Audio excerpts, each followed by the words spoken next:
Welcome, everybody, to our regular open board meeting for Tuesday, February 2026.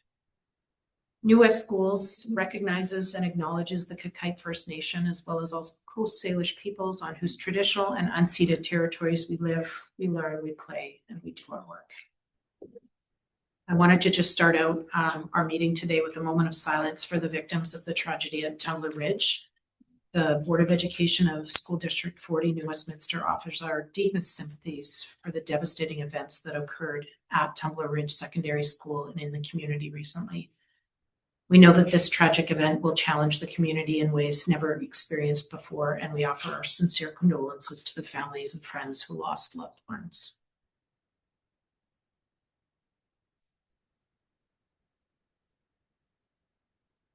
Thank you. Start by adopting the agenda. So can I get a motion for the recommendation that the Board of Education of School District number 40 New Westminster adopt the agenda for the regular school board meeting? Mover, seconder. I do need to table item 7D, which is the district calendar. We are still gathering feedback on that, and so we will revisit that in March. So that is one change. Any discussion, any other additions? Okay, perfect. So we will move ahead with the agenda then. Thank you. Agenda item number 2 is approval of the minutes. We've got one set of minutes from the January board meeting. Can I get a mover? That the Board of Education 40 New Westminster approve the minutes as distributed for the January 27th, 26th regular school board meeting. So I saw a mover, seconder. Any changes required? All in favor of that. Thank you. I don't believe there's any business arising from the minutes. Okay. And agenda item 3 is presentations. Today we have a learning story from Jenny Richter, our Director of Instruction, Leadership and Learning, and Sanj Johal, District Principal of Indigenous Education and Equity. The presentation tonight is on grad and transition rights. Welcome, Jenny and Sanj. So thank you, trustees, for the opportunity to be with you tonight. We're pleased to share how ST40 is using our strategic priorities alongside ministry data and insights from our enhanced learning student report to strengthen graduation outcomes and improve student transitions. Our goal is simple. We want to support every student to graduate and successfully transition to what comes next. And we want to emphasize that graduation isn't the responsibility of one school or one department. It's a shared systems responsibility. And our district and school structures, including learning teams, district visits, and cross-department collaborations, are intentionally designed to support that collective work. We aim to ground our decisions in evidence-based practice, aligning our goals with data and equally drawing on student and learning community voice to guide our next steps. Next slide, please. As part of our focus area 1 of our strategic plan, the student experience, we're regularly reviewing our data to understand how well students are progressing and where more support is needed. The Enhanced Student Learning Report data shows a consistent pattern. There's strong transitions from grades 10 to 11 and 11 to 12, and steady completion rates with recent improvement. However, equity gaps remain. Indigenous learners, students in care, and diverse learners continue to complete at lower rates than the district and province. We see similar trends in post-secondary transitions, overall stability and stronger 3-year results, but ongoing barriers for our priority groups. In short, our district is performing well, but the data highlights the need to continue strengthening supports for our priority groups so every learner experiences a smooth pathway. To respond, we're enhancing early literacy through screeners and interventions. We're increasing student voice opportunities, including for priority groups, and expanding transition supports such as school visits, continuing with community events such as the Discover New Westminster, scholarship workshops, post-secondary evenings, and welcome to kindergarten events. We're also keeping a strong focus on attendance, graduation rates, and deepening collaboration through priority student-focused visits and regular school-based team meetings that guide timely interventions and planning. Next slide, please. In our focus area 2 of our strategic plan, the systems of care and support, we're strengthening how we support all learners while paying careful attention to our priority groups. We're broadening student pathways by increasing staff knowledge on a wide range of graduation and post-secondary options. This includes partnerships with Community Living BC, Kinsight, different employment and trades programs, and PATH program, which helps students plan confidently for life after graduation. We also assist students in accessing post-secondary accessibility supports. And with our alternate programs, another example is the STAND Foundation funding now allows students to earn employment-ready certifications such as first aid, food safe, superhost, Red Cross child mining, and forklift training.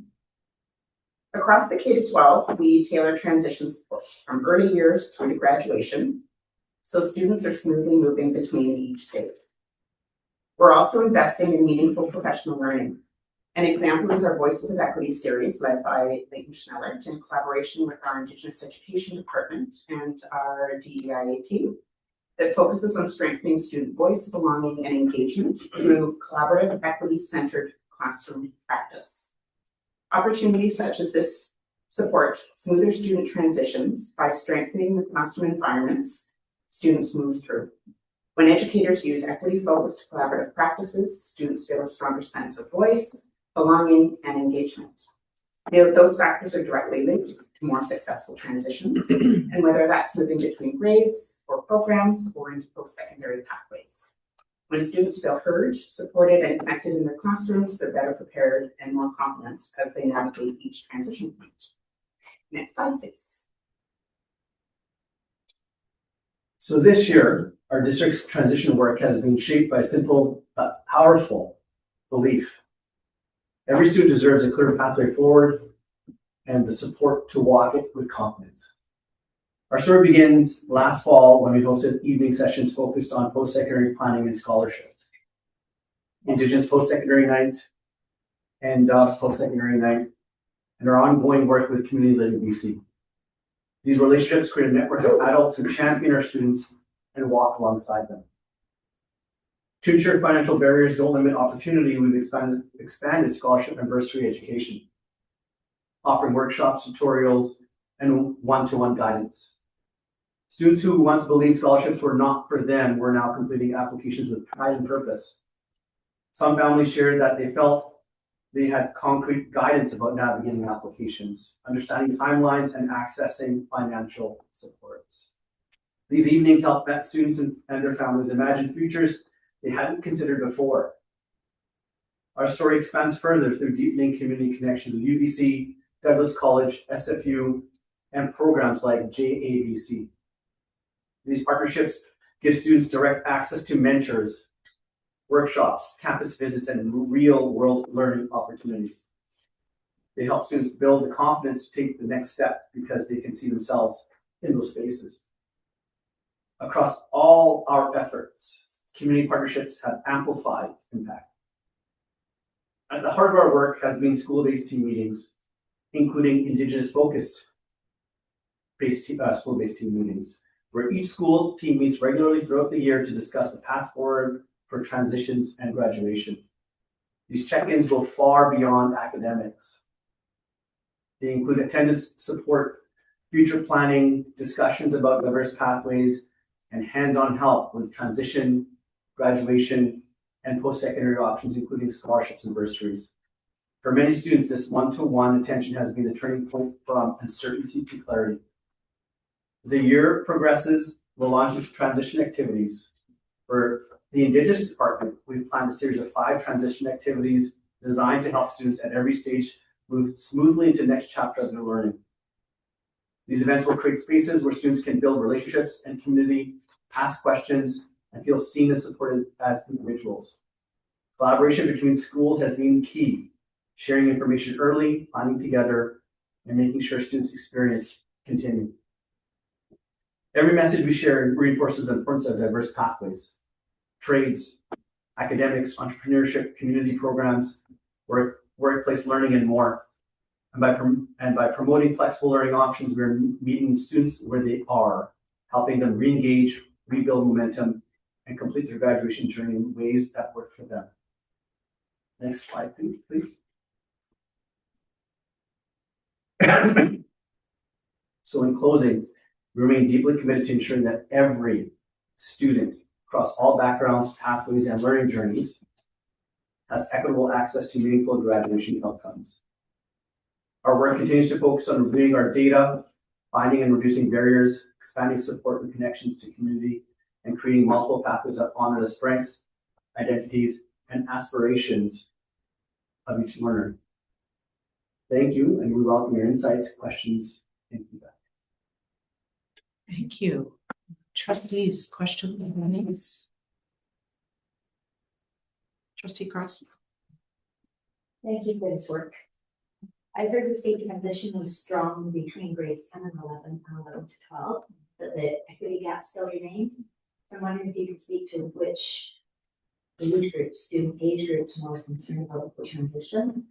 And just, we've heard before about the connection between students' sense of belonging and their transition success, and if you can speak to that. So we, I guess with the first question, we are noticing there are different needs that are becoming more apparent with different groups. So for example, we really want to be focusing on some literacy and numeracy interventions for one of our priority populations, whereas another population we might be focusing a little bit more on the transition goals would be facilitating, making sure their social emotional health and well-being is really focusing to help them with that support, right? So there's different areas. We're looking at the academic, we're looking at the social emotional well-being, we're looking at all of those kind of components that go into that sense of belonging. The priority populations that we were looking at, there were definitely areas to improve, I think, at various different levels. So not just in one area. We want to make sure that we're strengthening the supports that we've got in place from kindergarten straight through to grade 12 with the hopes that earlier interventions will help them be feeling that success that we'll carry through. You are seeing it throughout all three. Trustee Andres. Yeah, thanks for this update. I really like how concrete things are and how well it connects with our strategic plan that we've brought in, and I'm really looking forward to seeing how that, as we move forward and we put this in place, we can see how it impacts student success. I think I also really was in looking at that focus on diverse pathways. I talk with a lot of people about their school experience because I'm a little strange that way, and it's amazing how many of us carry those hurts and those things that we learned that we as children into adulthood. And I think when you're able to give students that kind of, hey, like you might not be the best at this, but we're going to get you into this place and it's going to work for you. I just think that's very powerful. So thank you for that focus. Speaking about transitions, we have this unique opportunity right now where we are going to be potentially offering some students the ability to stay behind in grade 6 and take their grade 6 in the elementary school. I'm just wondering, if we have kind of a plan for some robust tracking of those students and just seeing how that, as we move forward, how that delayed transition maybe impacts them, and then we can incorporate that into later decision making. Thank you. Thank you, Trustee Andres. Anybody else? May I just say, Trustee Andres, you were never bad at anything in school. People made you feel that way. I'm sorry. Yes, you were stronger in some areas for that. Yeah, just a couple comments from me as well then. I really feel like what we're starting to see in these learning stories is a layering or like a coordinated effort that's happening across our district. This was a presentation on grad and transition rates. We're hearing the same kinds of things in other stories, like literacy stories or stories we've heard in the past this year. We're hearing about strengthening literacy and numeracy skills, early identification of students who require additional support. And we're hearing about how important it is to equip teachers and educators with the tools and training and resources that they need in order to enhance their teaching practice. We're also hearing about how we're drawing on resources and expertise of our community to build a stronger network of supports of students. And those are themes we've heard throughout the year. Just want to say thank you to both of you for the presentation and to all the folks who are involved in connecting this work of student success to our strategic plan and moving us closer to a vision of an inspired learning community. So thanks. Oh, Trustee Russell. Late on the Go for it. agenda. Thank you for the presentation. I had a new question looking at this today that we discussed together previously, which was just it, as you know, it does trouble me a lot, the equity gaps and where we stand versus the province, as I know it does all of us. And I am curious about the selection of the focus areas around student experience and the systems of parent support. And I'm just curious now about sort of, I'm sure you've considered sort of more of a harder academic focus and why what I would select for these two areas. So I think just the selections were just some of the examples. I think there's quite a bit of work going on across. And as I mentioned before, they're inclusive of the students, the family, and the learning community that they're in. There's that kind of thing, they'll all be working together. But we're not just focusing on the academic piece. We are looking at the social emotional supports, mental health and well-being piece too, because they're all interconnected. I think that there's quite a bit going on. We're trying to provide a little bit of a selection of some of the different things that are happening, but that's not to minimize some of the ongoing work that's continuing that would have been highlighted in other stories as well. Thank you both. Okay. Agenda item number 4 is delegations, and we have some folks here today from BASES. Please come forward.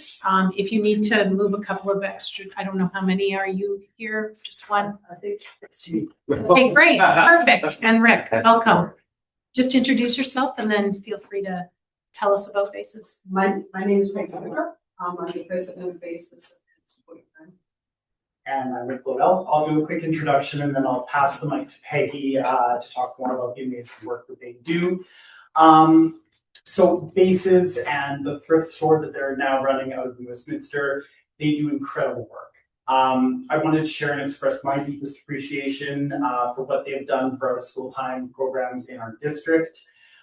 Their financial support, which has totaled over $75,000 since 2017 to our district alone, has been instrumental in providing programs for our students and families in need. Some of the programs have included old favorites like Rec and Read, Red Fox Society's Active Play, coding, yoga, numbers and nibbles, and how to cook a book. Not an accounting program.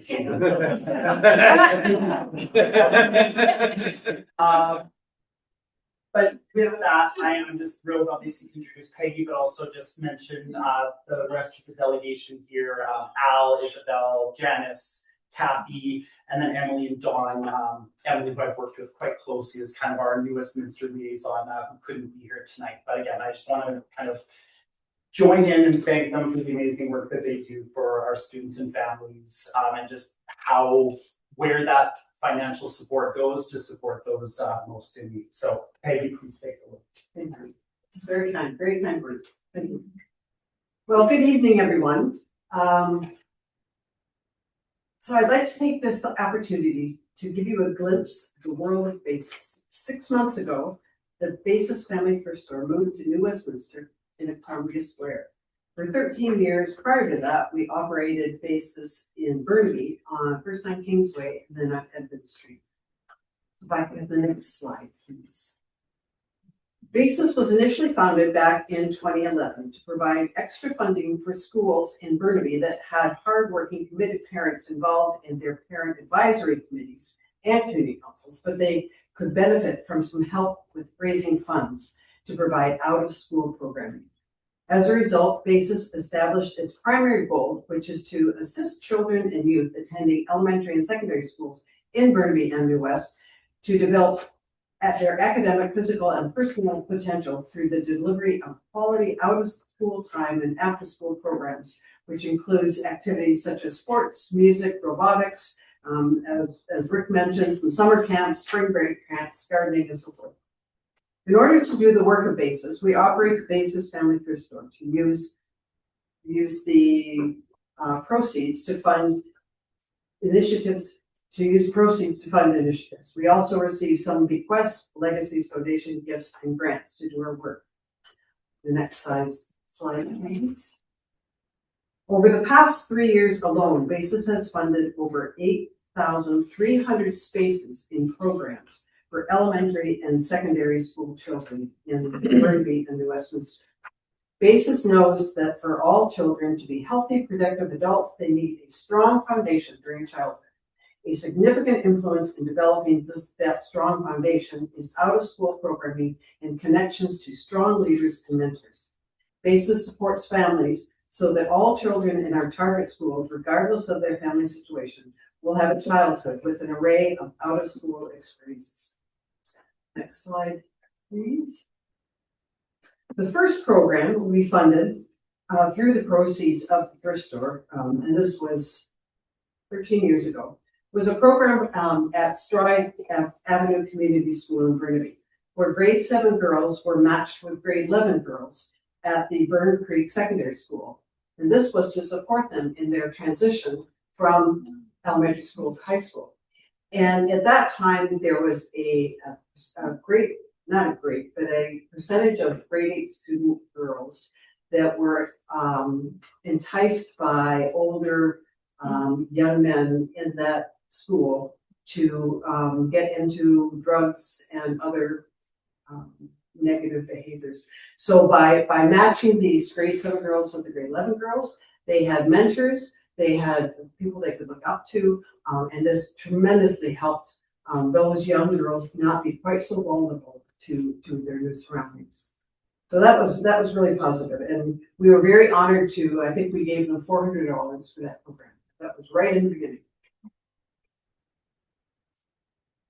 The next slide. Oh, and then as well as all the programs that Rick has mentioned, what we do is we tell the schools how much money, or the district how much money we're going to give them, and then we ask them to tell us how they're going to spend it, because we don't want to dictate what happens in each school. Each school is different. Each school has its own culture and strengths.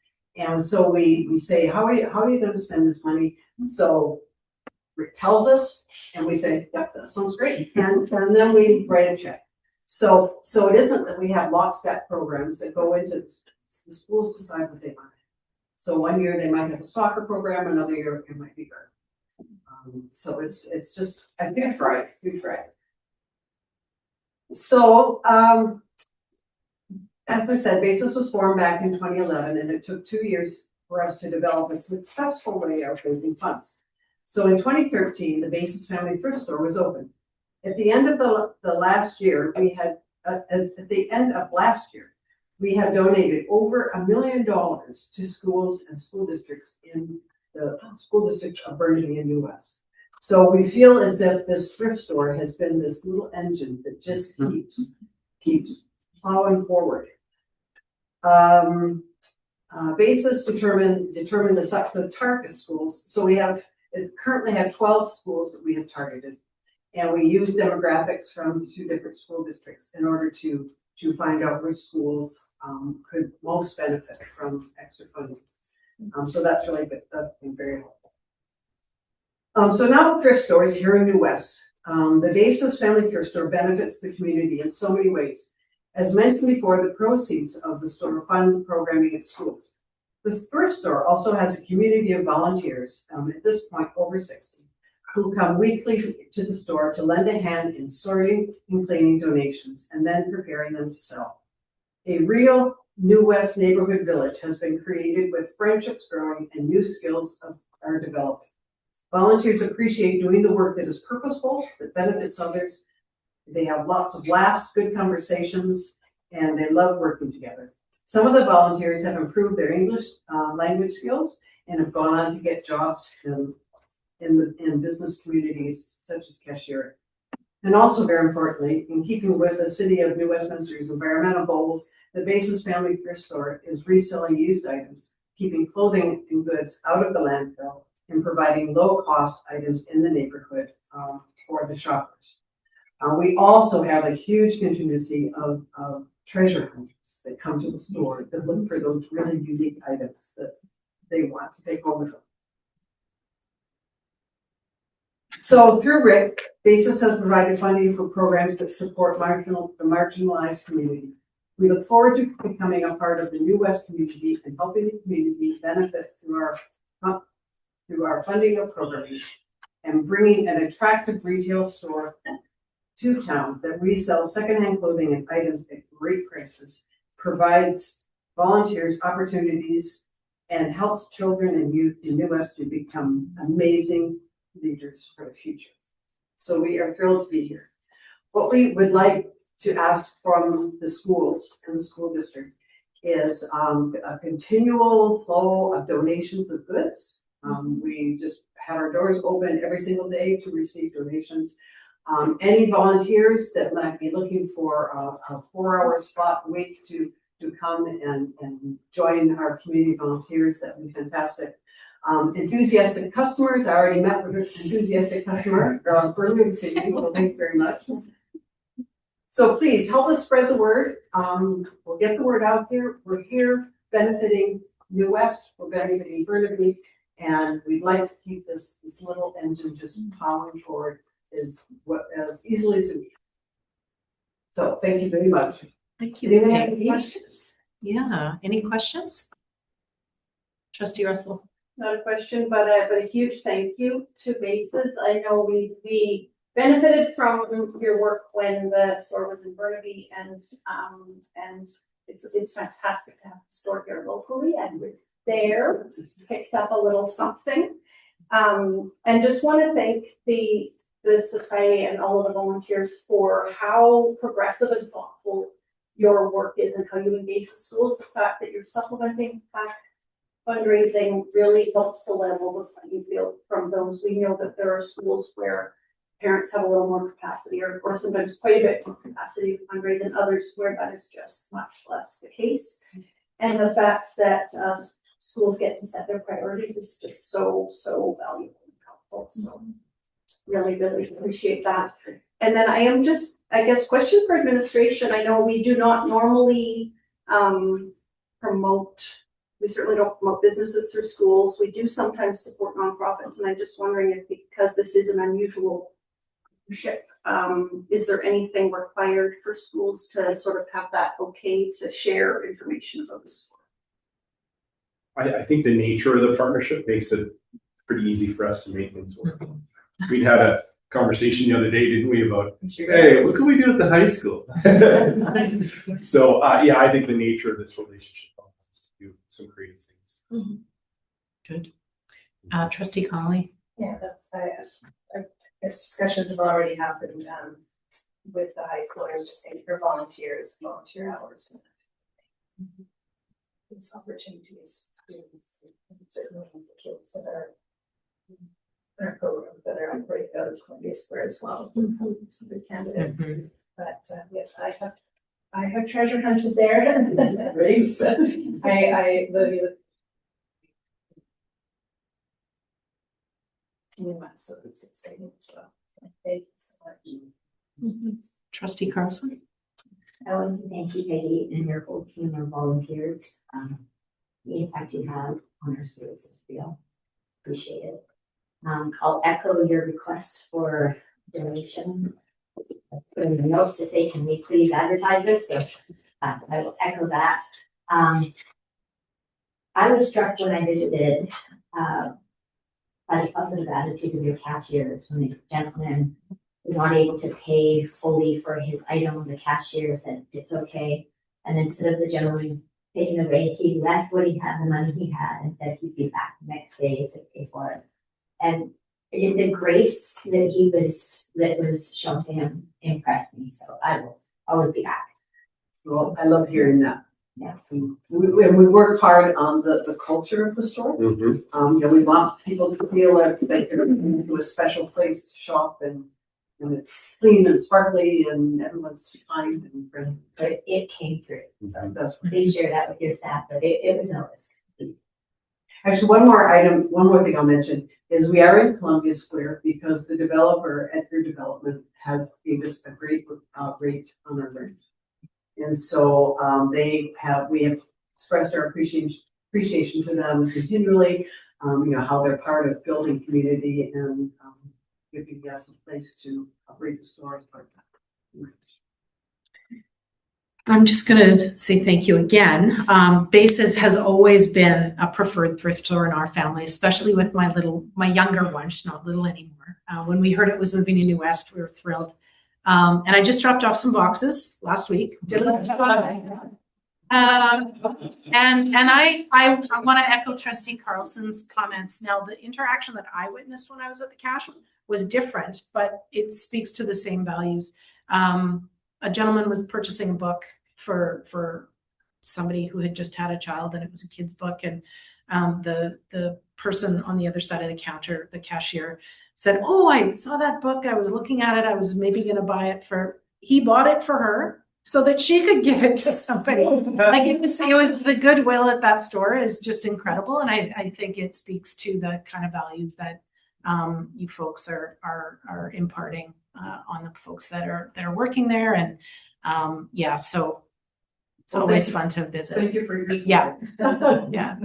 Thank you. I'll pass them along. Yeah. Thanks very much. All right. How are we doing for time? Not too bad. Okay. Agenda item number 5 is correspondence. Trustees, you'll see in your package 2 pieces of correspondence, 2 letters to Minister Bear. One is around the funding of the Queensborough school bus, and the second letter is funding for school-age childcare, early childhood education, and Bill 19 regulations. Item number 6 is board committee reports. We held a coordinating committee meeting on February 5th, and I'll just pass it over quickly to Superintendent Davidson, who chaired that meeting, to share any comments if you wish. The quick one we did on Teams? No, the bigger one. Oh, I think I'm good. The minutes are here. There is a recommendation that the Board of Education School District 40 New Westminster approve the minutes as distributed for the February 5th, 2026 coordinating committee meeting. Mover? Seconder? Any comments, changes required? All in favor? Perfect. Thank you.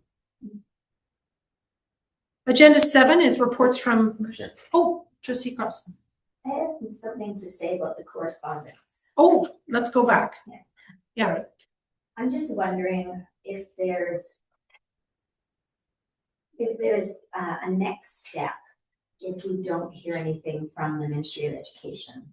Is there further correspondence planned with the Ministry of Translink? Are there meetings being set up with MLAs? Or maybe a board delegation or joint advocacy might be helpful? I'm wondering what our next steps are. Because June is coming up very quickly. It's a good question. I know I reached out to our MLA just this afternoon for an update. I haven't heard anything yet, but it was only hours ago. Don't know if there's anything at the staff level. Sure. I reached out to ministry staff member in the finance department after a budget lockup last week. This person indicated that a letter was being drafted to the board, so I suspect we will hear within the next week or so about a potential decision related to Queensborough busing. There was nothing more than just that provided to me. Superintendent. It's also mentioned that your partners at the city and my partners at the city have also been advocating on our behalf as well. I know that was part of your meetings that they had recently in Victoria. So there's lots of voices speaking to it, and I look forward to seeing what we receive in that. So then does it make sense to wait the week for the letter, and then, Discuss next steps. yeah, To get it up this month, but yeah, thank you. okay, thanks. Thanks for raising that. So we're on agenda item 7, reports from senior management, and our first report is from Superintendent Davidson, who's going to provide a superintendent update, including an update on school safety and emergency plan. We thought we would start there, Chair. Thank you.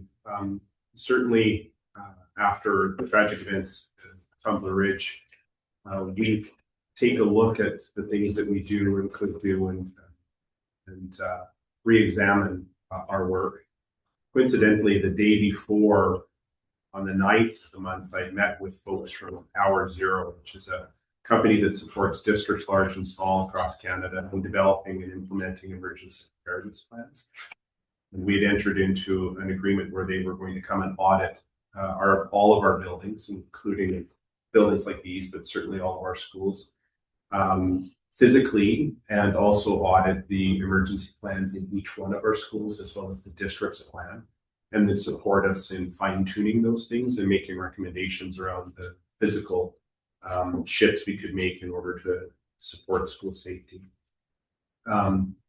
I will say that I'm confident in the work that our schools do and that the district does around school safety, and that they already have well-developed plans that I think will get stronger with the process of review. It's always good to take a hard look at the work that you do.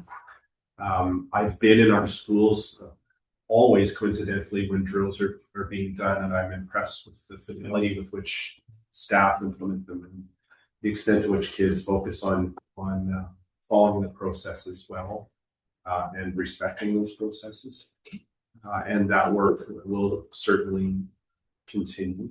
The Hour Zero process will start within the next few weeks and will continue through to summer, and then fall we'll start doing training on what I expect will be relatively modest adjustments to the plans, because the ones that are currently built are built on best practices, and start examining what we need to do in physical plans in order to support the execution of those plans. Any questions about that? Yes, Trustee Connolly. I just want to point out, I mentioned it at the high school PAC meeting, I'm sad as well, that I was on a call recently, and the board chair from Peace River, Tumbler Ridge area actually commented on the fact that the emergency drills that are done at their schools save lives. So, I've encouraged parents at PAC meetings that I go to if they have questions about what the drills look like, how, hearing it from your 6-year-old might not give you a full scope of what is happening in your school. So certainly, and I superintendent would concur with this, if you have questions, I would encourage families to reach out to their principal and just ask what these drills look like. But it was reassuring to hear that in such a horrible situation, it was these drills that we do in our schools that did save lives. So I just wanted to share that. Mm-hmm. Thanks. We interviewed 7 people out of dozens that applied for the principal pool last week. We are bringing 4 into that pool. 3 of those individuals internal, 1 external. Will be sending communication around the district about that shortly. Really want to thank representatives of QP, NWTU, and DPAC for participating in that process. Their feedback and insights were really great. I'll speak to the police partnership program later. Yeah. Want to also speak to the kinds of things that are going on around the district with respect to Black History Month and honoring and recognizing Black History Month. Asked Sanj to compile a list of the kinds of things that are going on across the district, some of which we've been invited to attend at New West Secondary School and so on. QMS, for example, has been highlighting Black excellence through announcements, visual displays, participating in Black Excellence Day alongside hosting Get Real movement. NWSS, Digging Up Roots Leadership Group, has organized a large community event featuring interactive booths. EGMS, focused on Canadian Black trailblazers through a school-wide biography study and so on. There are numerous examples of schools engaging in focus study and celebration of the contributions of Black Canadians to our culture. And so there's a lot more going on than that, but that's a brief sort of summary of the kinds of awesome things that participated in the business breakfast series in the Chamber of Commerce the other day. The focus of that was on current and future workforce trends. Present there were Minister Whiteside, Minister of Labour, Mr. Kahlon, Minister of Jobs and Economic Growth, Dr. Laura Kinderman from Yorkville University, Ryan Mitten, Canadian Federation of Independent Business, and me. It was a mixture of politicians and other folks. I knew I was in a different kind of situation when I participated in the pre-planning conversation about this forum, and I was the only person that didn't have someone representing me. I'm representing myself, so I thought that was kind of neat. I really enjoyed the conversation, and I enjoyed the conversations I had with folks who were there after. It's really clear that everyone there really leans into our community, cares about our community, and you know, there's a lot of work that's done that's unseen by ministers and people in this room and members of the community who come and go to meetings like these that are expressions of love for the children and youth in our community. And it was kind of neat to participate in a conversation that was that wide ranging. It was pretty great. Tomorrow, Pink Shirt Day, so we're all pinked up today, which is pretty cool. Tomorrow, I'm going to go play basketball at Squowitch, and hopefully people are nice to me while I'm wearing my pink t-shirt. I think it's going to be a lot of fun, but certainly there are a lot of amazing things planned around the city with respect to Pink Shirt Day and what it means. Awesome. Thank you, Superintendent. Questions, comments? Okay, we will move on to an inclusive education update from Miriam Schellenberg, our Director of Instruction and Learning Services. Welcome, Miriam. Good evening, everyone. I am really pleased to share an update with you about our inclusive education department and what we've all been up to the last few months. Next slide, please. So for context, inclusive education involves students with designations, so formal identified disabilities or diverse abilities. We have 197 of these amazing students in our schools, as well as English language learners, where we have approximately 2,047 students. Both of these numbers grow regularly, but it does represent, a pretty large proportion of our student population. Our team is made up of a number of itinerant staff who work in many, many schools and includes these amazing team members here, including speech language pathologists, literacy support, physical therapists, and everyone you're seeing on that list. Next slide, please. Our team this year, in alignment with our district strategic plan, wanted to focus on 3 key priorities. And these priorities this year were making sure we're providing meaningful learning experiences for students with disabilities, diverse abilities, and ELL learners, as well as equitable access and supported transitions. And it was great to hear the alignment that I already heard from my colleagues around those transitions. Next slide, please. So the things that are happening in our district, I just wanted to share within those 3 goals. So first of all, in terms of meaningful learning experiences, we know that students are going to receive these types of experiences if we provide robust learning opportunities for staff. So our team was really heavily involved in preparing and planning and implementing the QP-focused professional development day that happened back in November. It was a wonderful event with approximately 300 QP staff participating, as well as 34 unique presentations, some of which I've listed here. The ones I've listed here were presented by some of our Inclusive Ed partner groups, as well as Inclusive Ed staff themselves as part of these presentations. And I think there was approximately 42 presenters that were at the event held at NWSS. There was multiple student volunteers. Of course, Kylie Walsh, gotta give her a huge shout out for the huge organization that she did for this event, as well as many people behind the scenes who participated and made it a really amazing way for everyone to connect and learn together. Another area I want to highlight tonight is a grant that a number of our staff received, focusing on providing reading and writing for complex learners, specifically for students with fetal alcohol spectrum disorder. So this is a grant that comes from our provincial outreach program for FASD, and it's a $4,000 grant provided to a couple of amazing educators at Tweedsmuir. And I want to give them a huge shout out, Anna Kennedy and Caroline Keeley-Luvet. Apologies if I'm saying your names incorrectly. And supported by Emily Larkman, who is an SLP focusing on literacy support in our district. This grant has been used to train 17 teachers, classroom, ELL resource in a program called Think SRSD, which is an evidence-based writing instruction program. These educators have been involved in collaboration days. They have invited an external facilitator to come and co-teach as well as model these amazing lessons. And there's ongoing professional development that is led by these 3 educators within our system. There is ongoing data collection that will be used to evaluate the program after it has come to a full year. And I'm excited to learn more about how that has impacted our learners.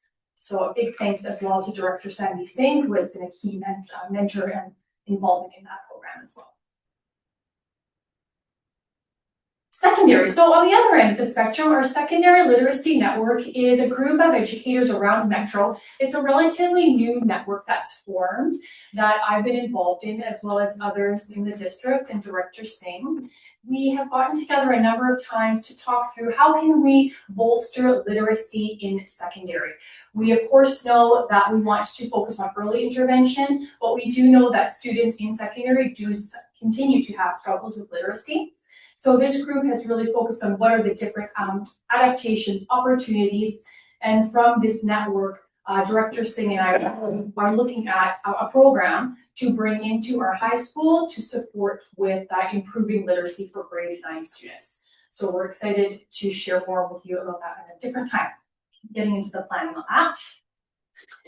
In ELL, NWSS started an ELL numeracy course this year. We really noticed a combination of newcomer ELL students with years of interrupted schooling, and noticing that there was some real foundations we wanted to provide with ELL in those areas. So the ELL department, with the administration and huge help from the counseling team, offered 2 courses, or 2 classes, I should say, of the same course in semester 1 and 2 in semester 2 for ELL 1 and 2 students. So those are our students who are at the very beginning stages of learning English. And they've really found a huge attendance for these students, lots of engagement.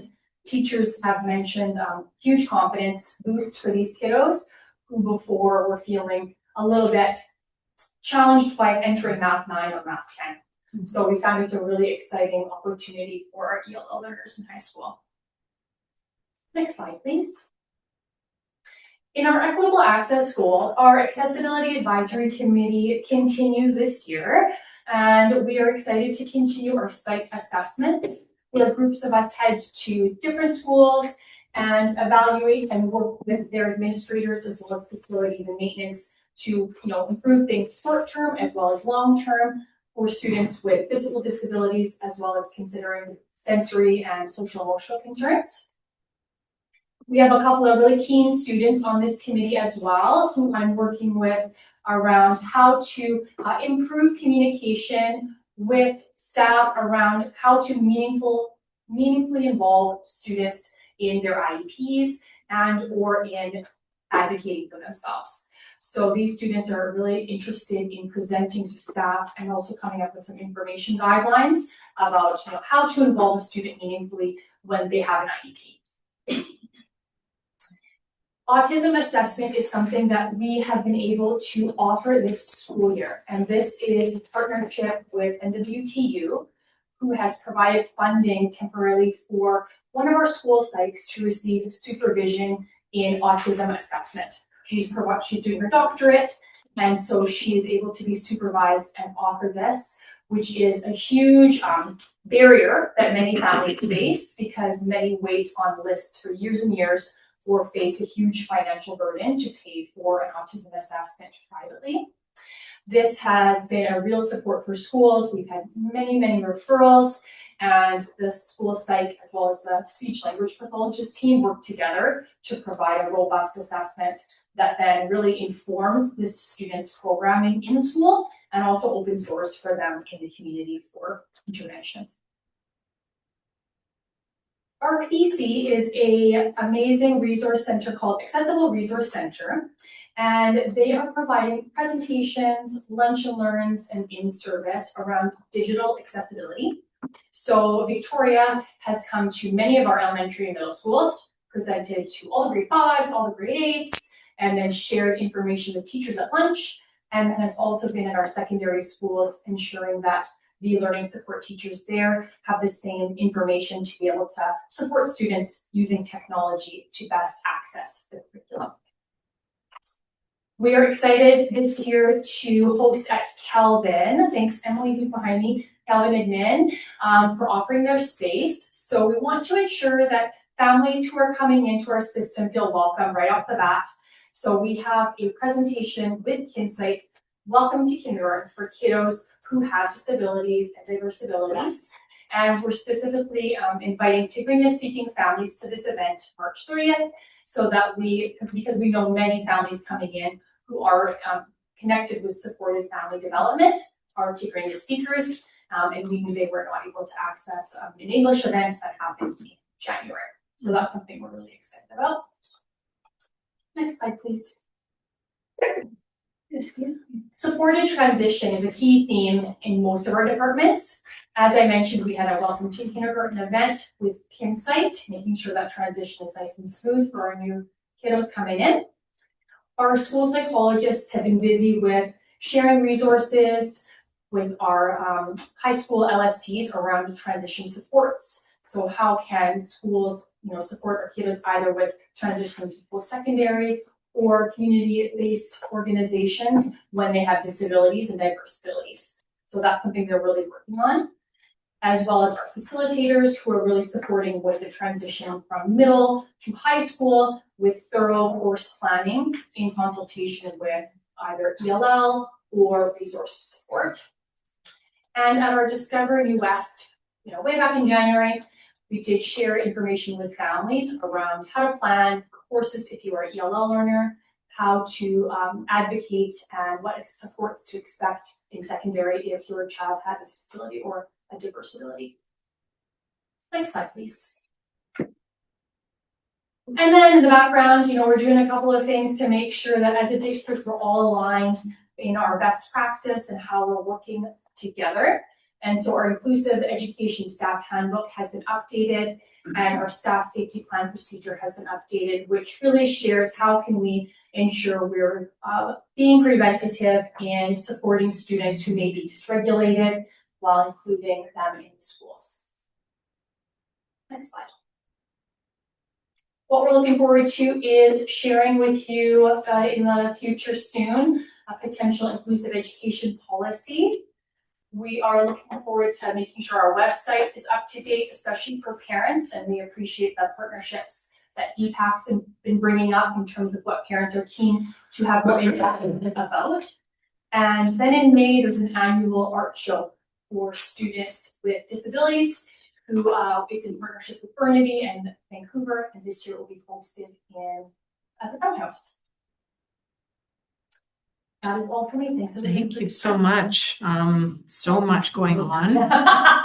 So much, yeah, so much great. Appreciate all of that. I think one of the things that struck me, and I'm not sure why, because I've heard those numbers before, but like 1 in 8 with a designation and 1 in 4 as an ELL learner. Yeah, it strikes me every time I hear it. I think those are just some big numbers. I'll maybe just start with a question. Curious about the ASD assessment and how the intake or how you're like you're clearly doing some sort of central or if you could speak to how that happens.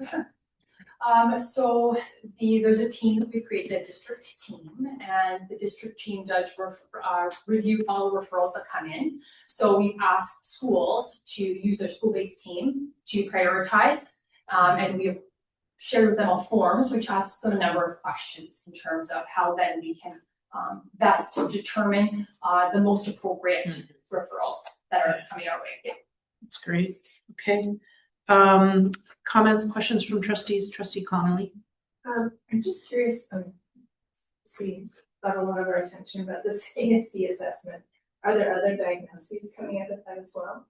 Yes, I can't speak to which ones exactly, but yes, the psychologist and her supervisor are able to provide very comprehensive assessment. I know ADHD is one example, but I don't know specifically what other diagnoses have come out of those. Trustee Andres?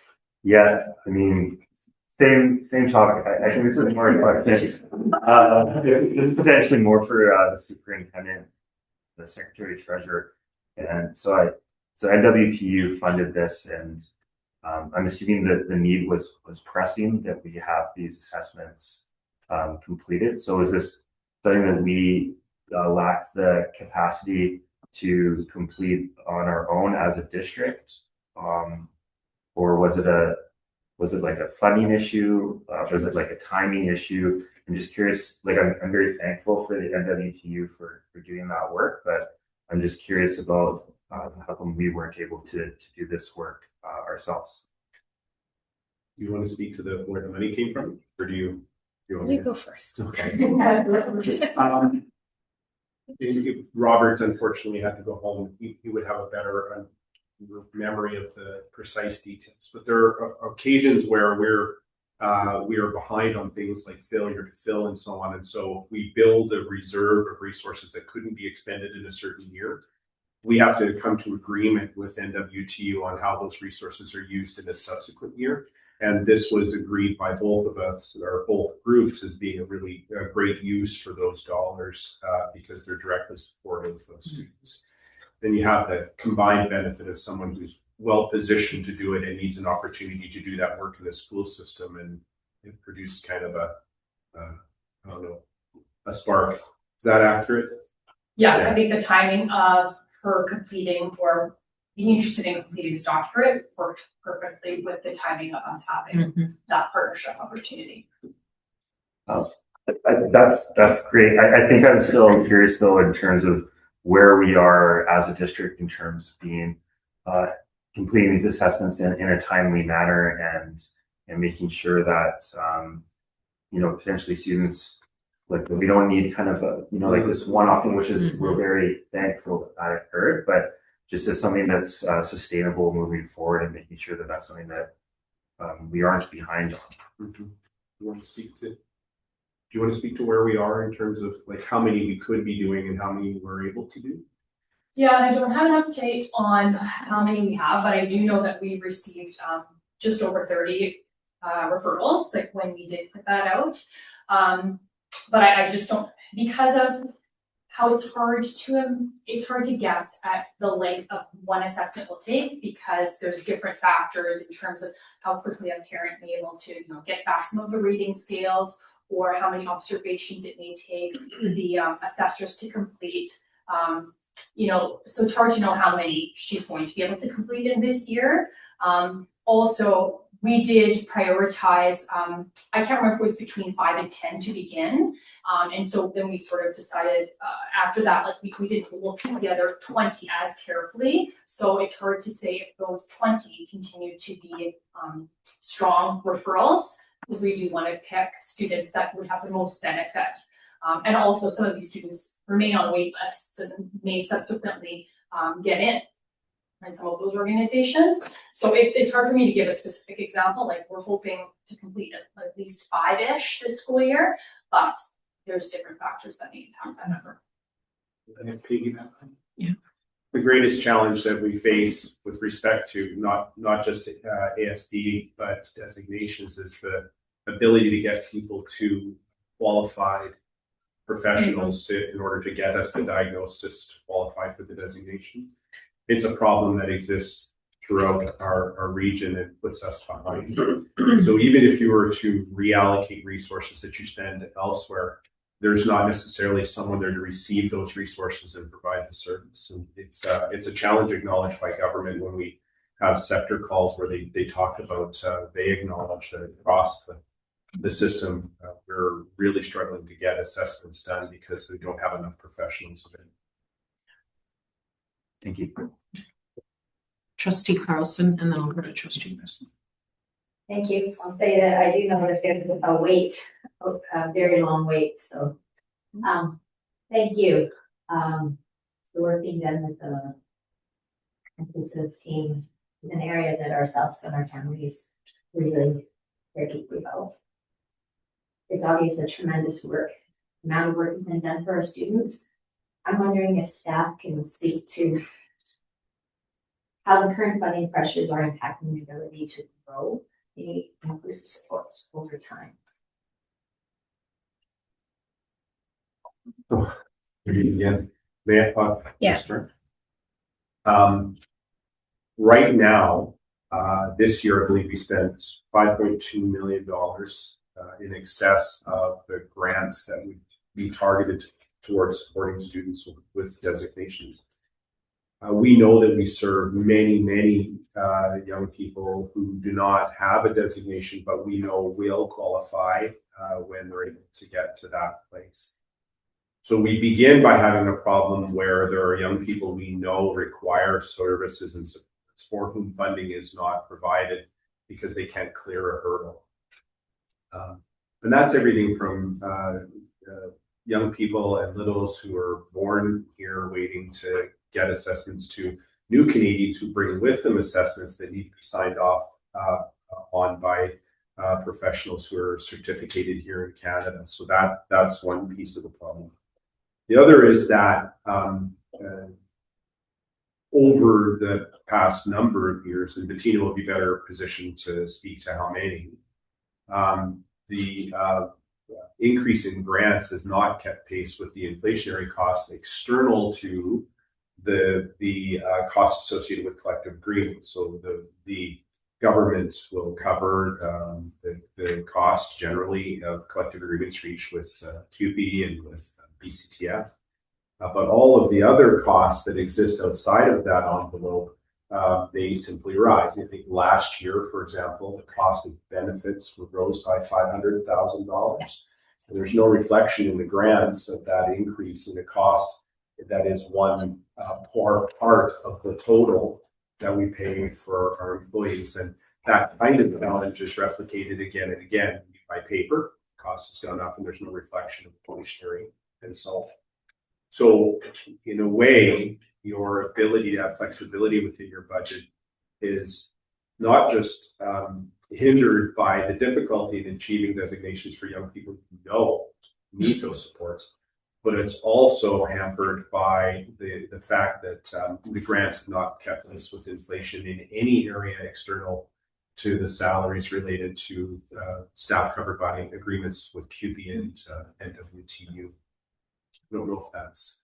Yeah, no, it's very well said. I mean, there's a lot of inflexibility where there's targeting of grants. And so as those continue to increase without funding, those pressures continue to mount. And so your service delivery across the board, not only to students with designation, but just universally start to become very constricted in respect of the board's flexibility to deliver on priorities, students with designations, diverse abilities, so on and so forth. So very challenging.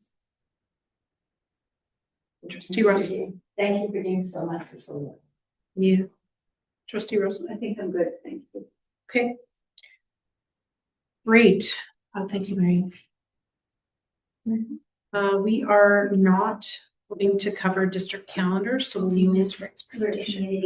I missed Rick. Yes, we have an update on community schools and NLC programs and nourishment update from our manager of community projects and partnerships, Rick Flodell. Yeah, you get everything from tonight. Yeah. I'll start with Google up. Next slide, please. So we'll begin with everybody's favorite thing, data. We've gone over the kind of historical context in many previous presentations over the years. I decided to kind of take a snapshot of the average number of meals served from September 2023, when we entered our new contract with the lunch lady, to present date in December of 2025. A few things that I'll point out that caught my eye and that I've noticed is our average number of subsidized meals per day have remained fairly steady, generally about 400 meals per day over the last few years. Paid meals have gone down with the exception of spikes at the start of the school year when generally promotion efforts are at its highest. We're sending out probably the most communication that we do throughout the year just about creating accounts and updating divisions and schools and things like that. So I think it's quite front of mind for parents and caregivers at that time. This year, our subsidy numbers are ranging between 75 and 80% of the daily meals, whereas the paid meals are between 20 and 25%, which again is kind of following the trend that we've experienced over the years, going back to kind of the inception of the program. Next slide, please, Kylie. So some of the work that we've supported this year has included updates to the Lunch Lady's online ordering platform, new meals on a regular basis, to go with items that are ordered at higher rates, and overall meal selection that includes less packaging, which has been a priority that a lot of schools have expressed to us. Then priorities. So what I'm personally doing is I'm continuing to test the meals regularly.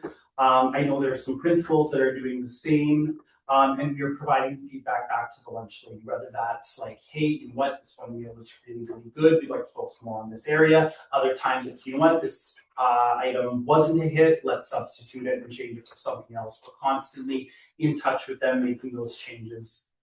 In April, we'll be launching a survey to continue these kind of outreach efforts from our families and staff. And again, these efforts are all kind of in effort to, as we strive to do the very best we can for the students in the schools who are participating in the program.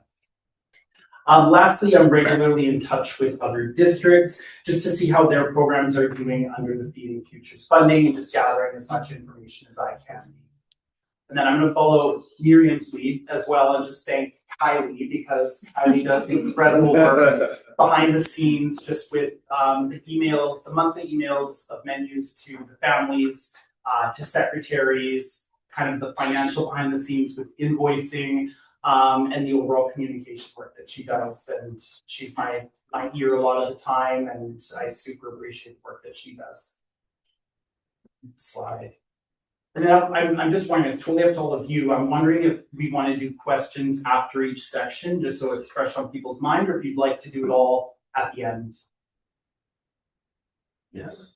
What does that mean? What does that mean, trustee? I have a question. Okay, we'll do questions after each section. So go ahead, trustee Andres. Rick, this year we got that additional $136,350 from the federal government for the food program. I'm just wondering how we're spending that within our system here, and how it's has the impact food for students. I don't know in terms of more options or quality, or I don't know. So just talk us through what that looks like. That might.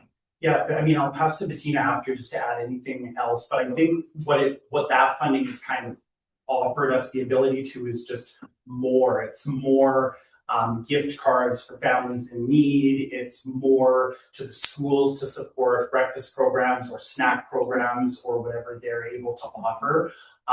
The kind of fabric of the lunch program itself, it isn't really changing there, just because like again, if we were going to, I don't know, if we were going to like upgrade on some of the items, those upgrades would be paid by the families who are paying for the food. Yes, they would be subsidized for the families who are on subsidy, but it'd be more money coming out of the pockets of the paying families. So generally that funding has not touched the lunch program, but all of the other kind of food elements within the schools in the district. Tina, do you want anything to add? Yeah, no, I think it's always a nice complement to the provincial funding that is the Feeding Futures fund. So really the complement together allows us not only to provide the subsidy to all families that require it, but also the opportunity to allow schools to offer shelf-stable items, whether it's through a snack program or breakfast program at their local location, depending on what works for different families.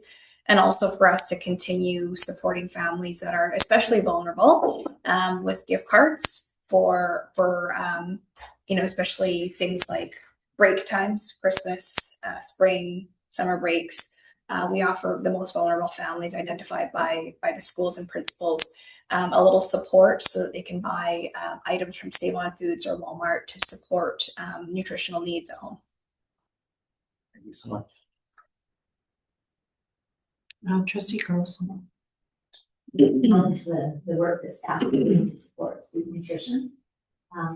I continue to hear feedback from some families about the food quality, so I appreciate that you're personally testing the food, and so that we are in the middle of an existing. So looking ahead to the future, I'd be interested in whether staff's been done considering what we've learned from this experience, and including whether there's different service models that may help us meet diverse needs. Yeah, I can speak to, I mean, in terms of, like you addressed the contract that we're currently in, it's kind of the way I've approached it is doing everything that we can to improve the program on a regular basis. So like we said, that's testing the meals, that's doing things like surveys to better understand how students, how parents, caregivers are feeling about the program and areas that they feel like are working really well, areas that need more improvement. So that's kind of, that's where we're going right now. And then on the other side of things, it's conversations with kind of our neighboring districts just to see how their models are working, how their experiences are working, if they've made any sort of tweaks to their system based on a variety of factors. It's kind of doing that reconnaissance behind the scenes as well, just to make sure that we're putting ourselves in the best position for the program. Thanks. I guess I'm looking at how we get more paid lunches. Mm-hmm. That's what's going to help everybody. Yeah, I hear that. And it's something, I mean, I would love to have more paid lunches too. Like, unfortunately, like we've seen this trend since the really strong data collection started probably around 2020, 2021. We've seen that number go down. I think when I've gone back and I've kind of looked at the goals that like the board set at the inception of the program, it was to make sure that we were feeding students healthy, nutritious foods who needed it the most, and making sure that it was accessible to them. At the time, having a certain number of paid, like having that number of paid orders wasn't a priority. That like the former staff who was overseeing the program, it wasn't something that they were looking at. The way I look at the number of paid meals is obviously that affects stigma. So we wouldn't want there to say be no paid meals, because then it's like everyone who's getting meals each day are like on subsidy. So again, I'd say if you were asking me, just based on the direction that I've been kind of given in the past, my number one priority is making sure that the students on subsidy are are being fed healthy, nutritious foods. But it is something that I'm going to continue working on to make sure that it's appealing to everyone and it's something that everyone can use. And part of the survey, I think we'll be finding out if paid families aren't using the program, why, and how can we help encourage them to utilize the program. Thank you. Trustee Andres? Just quickly, I know I already spoke, but I just wanted to, like, I remember you showed us a data set, I think it was probably 8 or 9 months ago now. And in general, though, we have a high level of satisfaction with these meals, right? So I hear what Trustee Carlson is saying, but we also have people who are enjoying the meals and are saying things are tasty and are valuing this. Do you know any of those kind of numbers off the top of your head? And could we just add that to the conversation? Mm-hmm. Yeah, I can address. I know last year we did our first ever student survey. So we kind of took a year off from the annual parent and caregiver and staff survey and focused directly on the students. The overall student satisfaction there were higher grades for the student satisfaction than there was for the parent and caregiver satisfaction. So that was one area that I found interesting last year. It also, the numbers varied. I don't want to misquote anything, but the numbers differed from school to school as well, just in terms of the overall experience and what people felt about it. So like you said, I think that there are definitely families that are really appreciating the programs, and we hear that every time we do a survey. I would anticipate the same thing when we do our next survey in April. So I do think it's a helpful reminder to appreciate that and know that we are doing a good job making sure that families and students are supported with the program.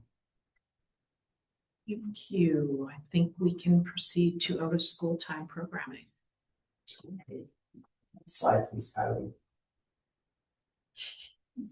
I'm Kylie. So I always like to slide with, or I always like to start with a slide from ACE-BC. I know this is a repeat, but it just reminds ourselves that although we don't have the true model of community school coordinators, we are prioritizing all of these threads. You can see that with school time programs, early learning. I could go through all of them. And then in the very center, kind of that definition, I know the font's too small for us to see right here, but the definition of community school or community education approach, extended services, extended hours, and extended relationships, which I think is very, very evident in all of our schools across our district. Next slide, please. So our programs are continuing to grow.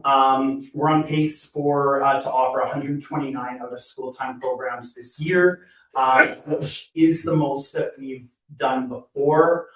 This isn't that's not like meant to be a brave statement, but rather just one to express my sincere appreciation to all of the administration teams across the district.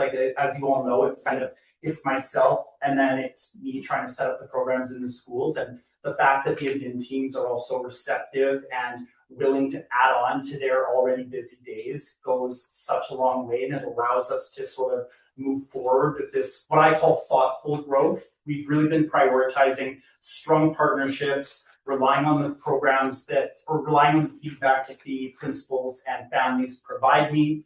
And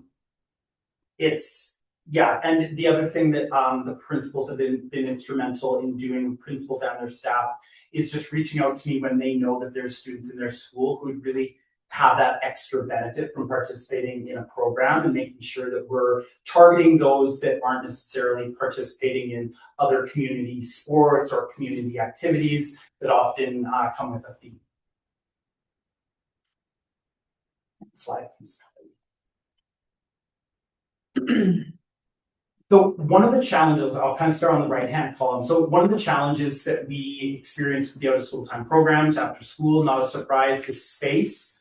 One of the ways we've tried to kind of navigate that challenge is offering some off-site programs. So with Parks and Recreation in Queensborough, we've been doing a sampler program where the Parks and Recreation staff come from Queensborough Community Center. They pick up a group of kids from Queen Elizabeth, take them back to QCC and do a program in the community center. And this helps, again, give the school back a bit of their space. It helps so we don't need to move into classrooms. We can bring in other partners who don't have the luxury of having kind of that neighboring building right there. We're doing the same thing at Herbert Spencer with staff coming up from Tamsou and taking students to Tamsou for programs as well. And then I'll highlight, we have a theater club program going on right now at US Secondary School. It's being led by a wonderful group of grade 11 students. Their leader of the grade 11 students is Elise Maville, and that program has 24 students in grade 4 and 5 from all over the district who are coming up to NWSS on Friday afternoons at 4:15 to do, or 4:30 to do an hour-long theater program in the NWSS theater. And then the only other new programs we're doing right now, the Stage New West has been a new partner this year. Youth for Made is kind of a newly funded program that used to be kind of a new rendition of Super Cooks. It was formerly funded by the United Way that we're now doing with Access Youth in Port Coquitlam. And then lastly, Busy Minds is, they're doing a dance fit class, one at Tweedsmuir right now, and then one will be at Herbert Spencer in the spring. Next slide, please, Kylie. Oh, and that's any questions about our school time programs? Trustee Connolly? I'm just curious how they coordinate with the youth drop-in programs as well. How do these kind of interaction? At the middle schools? Yeah. Yes, so what I do, so typically the youth drop-in programs that are offered by the City of Westminster Youth Services, they're being offered Monday, Wednesday, Fridays at all 3 middle schools, or sometimes if there's, in like the case of Glenbrook, I believe one of the days is hosted at Tamsou. I work around their schedule. So we've kept them in on Monday, Wednesday, Friday, and I'll typically for the middle schools try and program on Tuesdays and Thursdays. Any other questions?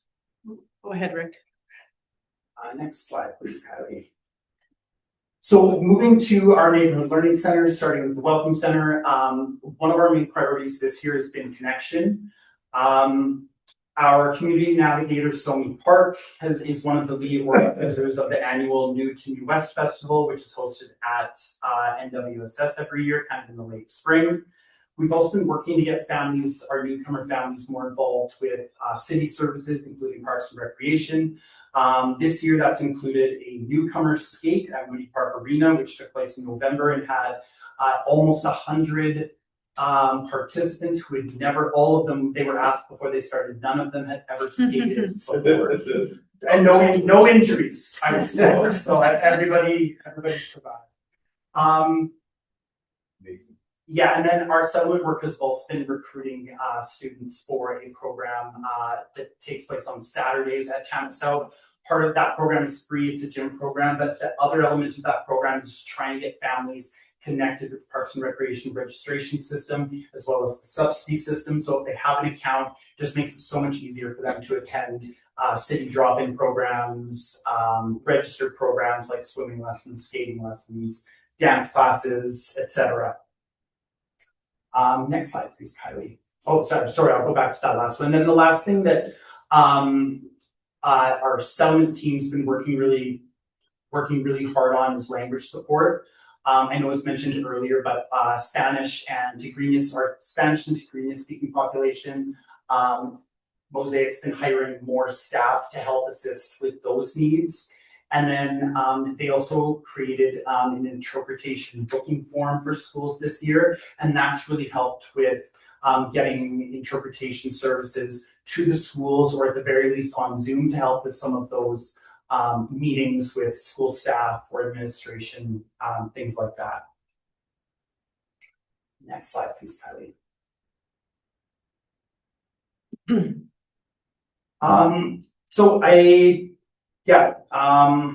Sorry, I lost my spot here. So this year, our Welcome Center programming has included conversation circles, leadership groups, life skills, peer support groups. These are facilitated by Mosaic as well as other community partners. I didn't get the data in time to include this in our presentation, But from April of last year to January of this year, Mosaic has served 749 unique clients to date.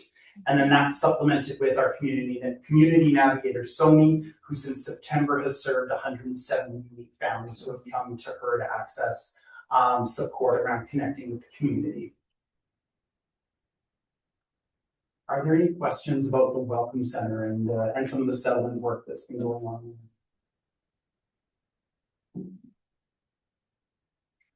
Sorry, Trustee Carlson. I just wanted to acknowledge the important work that's happening through the school ACL programs. They make a big difference. I'd be interested at a future opportunity to hear how we're measuring the impact. Thank you. And Trustee Conley? I'm just wondering, this is such incredibly important work and seeing these numbers and hearing your stories really drives that home. Is it correct in understanding that funding for the Swiss worker program is being reduced? There was talk of that at the Metro branch meeting, and that we're going to see impact in services. Yeah, I think Burnaby has been working on this. Or We spoke about this. There's been an overall reduction in funding for the LINK program, so it's a language program. In terms of the actual settlement worker in schools program, Mosaic, who applies to IRCC for the federal government for funding, they haven't experienced any decrease in funding. So we personally, with our Swiss program, haven't experienced any decrease. good. Thanks, Rick. And sorry, next slide, Kylie. Last but not least, our Wellness Center. So within the Wellness Center, it's kind of driven by our wellness team. And that's made up of myself, Melanie Smith, Shannon Isaac, Mania Edwardson, and Leah Liff with Fraser Health. A lot of the district-wide services and education that are reaching NWSS through the Wellness Center are also reaching our other schools, middle schools and as young as the elementary schools too. So obviously we know that early intervention piece is extremely important. Starting with the image on the right actually is just an example of some of the work that Mania Edwardson did along with Leah Liff and Leah's predecessor, Margot Ogdenson. They created a Westminster Youth Health Organizations and Resources kind of pad. And this has been shared around the Wellness Center and as well as at all of our elementary and middle schools with those counselors. Something the students can come in, just rip a sheet off the pad, and it's got just a plethora of the local and accessible resources that students can read out to. Since I last presented to you on the Wellness Center, we've actually added new tenants to the space. I know we were looking forward to, around this time last year, to welcoming Dan's Legacy. They started with us in July, and we have two wonderful counselors, Pino and Yvonne, who are with us in the Wellness Center on Tuesdays and Thursdays. And then more recently, Child and Youth Mental Health has been utilizing the space on Mondays and Wednesdays. So there's kind of that one shared office then. It's now been kind of a combo of Dan's Legacy and Child and Youth Mental Health covering Mondays to Thursdays, seeing mostly students at NWSS, but also some of our middle schools as well. And then let's see, every fall we host a student health and wellness fair at NWSS.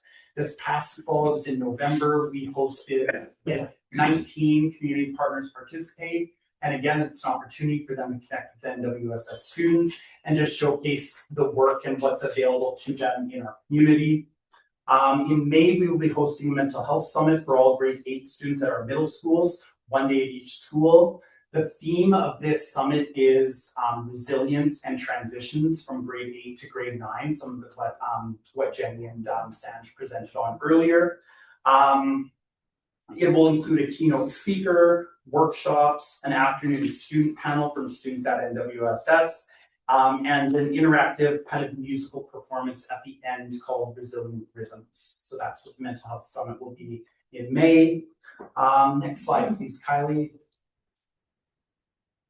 And then lastly, implementing primary care services in the Wellness Center remains a top priority. We are still working on advocating for a nurse practitioner position, but in the meantime, I've been working with Fraser Health's virtual care team. This includes promoting their health line with access to registered nurses 7 days a week. I learned a lot through these presentations. It's very different than 811, whereas 811 is a lot of, I think, very information-based. This one is very connection-based, and these nurses can, they can get you appointments in urgent primary care clinics. They can, there's so much more that this line can do, in my opinion, than 811. And we hosted presentations for all district counselors, as well as NWSS's admin team, just so they can just to help them help the students the best they can. And with that, I am done and happy to take any questions on the Wellness Center. Trustee Andres. Just could we get an update on where we are with nurse practitioner hours at the Wellness Center? Why don't you start? Sure. Yeah. So right now, as of at the end of June of last year, we no longer had the support from the local Fraser Health local clinics that was supplying our nurse practitioner. So going into September, that's where we kind of pivoted over to this virtual care team. In the meantime, we were doing the advocacy. I know we were writing letters. We were leaving really no stone unturned to try and secure that service in the space. And it's something that we're still working on. I don't have any kind of like imminent timeline, but maybe I'll pass it to Mark if there's anything you want to share on that work. We're currently working with a doctor and community who operates clinics throughout the region, and with Fraser Health in order to try and secure a nurse practitioner that would work out of their practice, but in our school, in the wellness center, as much as full time. The billing would go to the government, and the notion of developing attachment or an ongoing relationship in terms of primary care was one of the concerns that Fraser Health had with operating out of the wellness center. This option would allow for first children to be served, or the youth in our school to be served directly by the nurse practitioner, and to develop connections between the student and the student's family and the nurse practitioner. As we know, a lot of our families, particularly new Canadian families, can struggle to connect with care. One reason being why it's hard for many of us to find doctors. There aren't enough. But then secondarily, it's harder to clear the language barrier in some cases. Part of the selling point that we've engaged is we have partners right there who can help us with that language barrier. And so, we're nowhere near having anything done, but I feel like we're headed in the right direction. At least we're exploring possibilities that we can have some agency. Thank you. Trustee Palmer. I guess you said that you continue to advocate for that. Is there anything that support can do to support work around getting at that? I really did feel like after our last set of conversations, they're dealing with resourcing issues, and we're really struggling with the notion of not being able to develop ongoing relationship between patient and nurse practitioner. And so they didn't feel alignment and they pulled away. And I don't know, we have tried a whole bunch of other things, letters and so on. We could perhaps advocate for there be some change in the legislation that governs how they as healthcare professionals are permitted to function. But in the meantime, we're pursuing a different kind of relationship. And we signaled to Fraser Health that we were going to engage in that kind of exploration, so that we're not running around behind. And just, has there been any movement or discussion around boundary?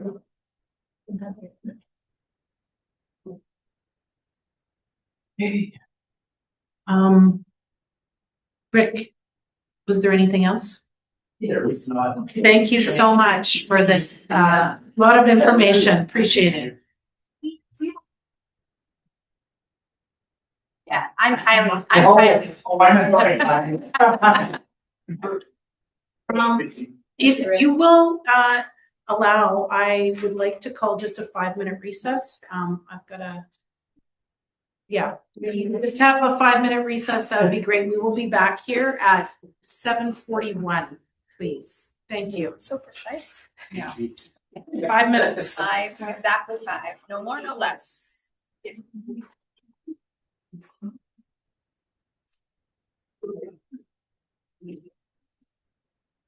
Oh, sorry. I have no idea how to mute this. I guess just the microphone. Right?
Sorry, the audio's on mute.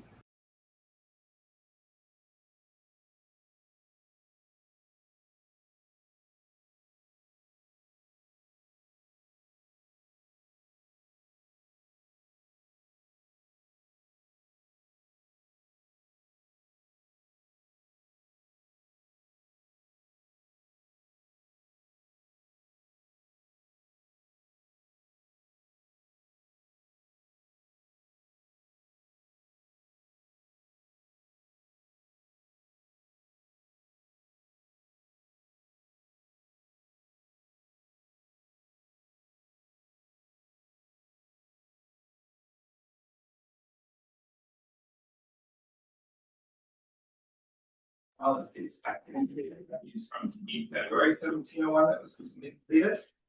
Other revenue streams have also been adjusted in the column, including the decrease for international student tuition revenues, where actual enrollment was below targeted enrollment that was originally budgeted for.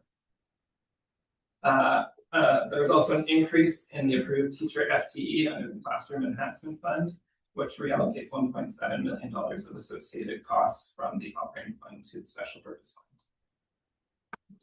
fund. Column 3 is the salary and benefit adjustments, which reflect the true ups based on actual results to date and projections to the end of the year.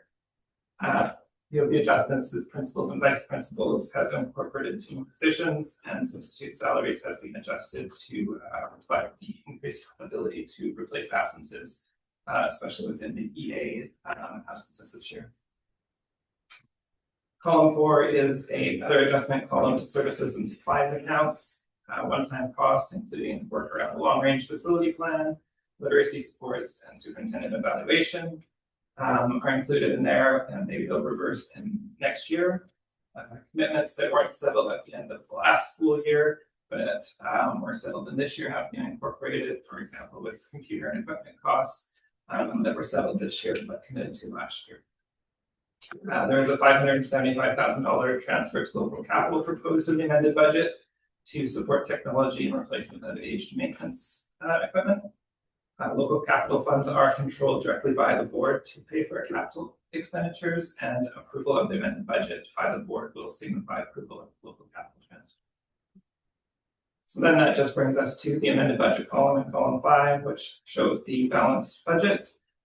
Also shown at the bottom, very tiny, is the accumulated operating surplus, which is built up from surpluses of past years, equal to approximately $2 million, which is the minimum level of that reserve as set out by Board Policy 19.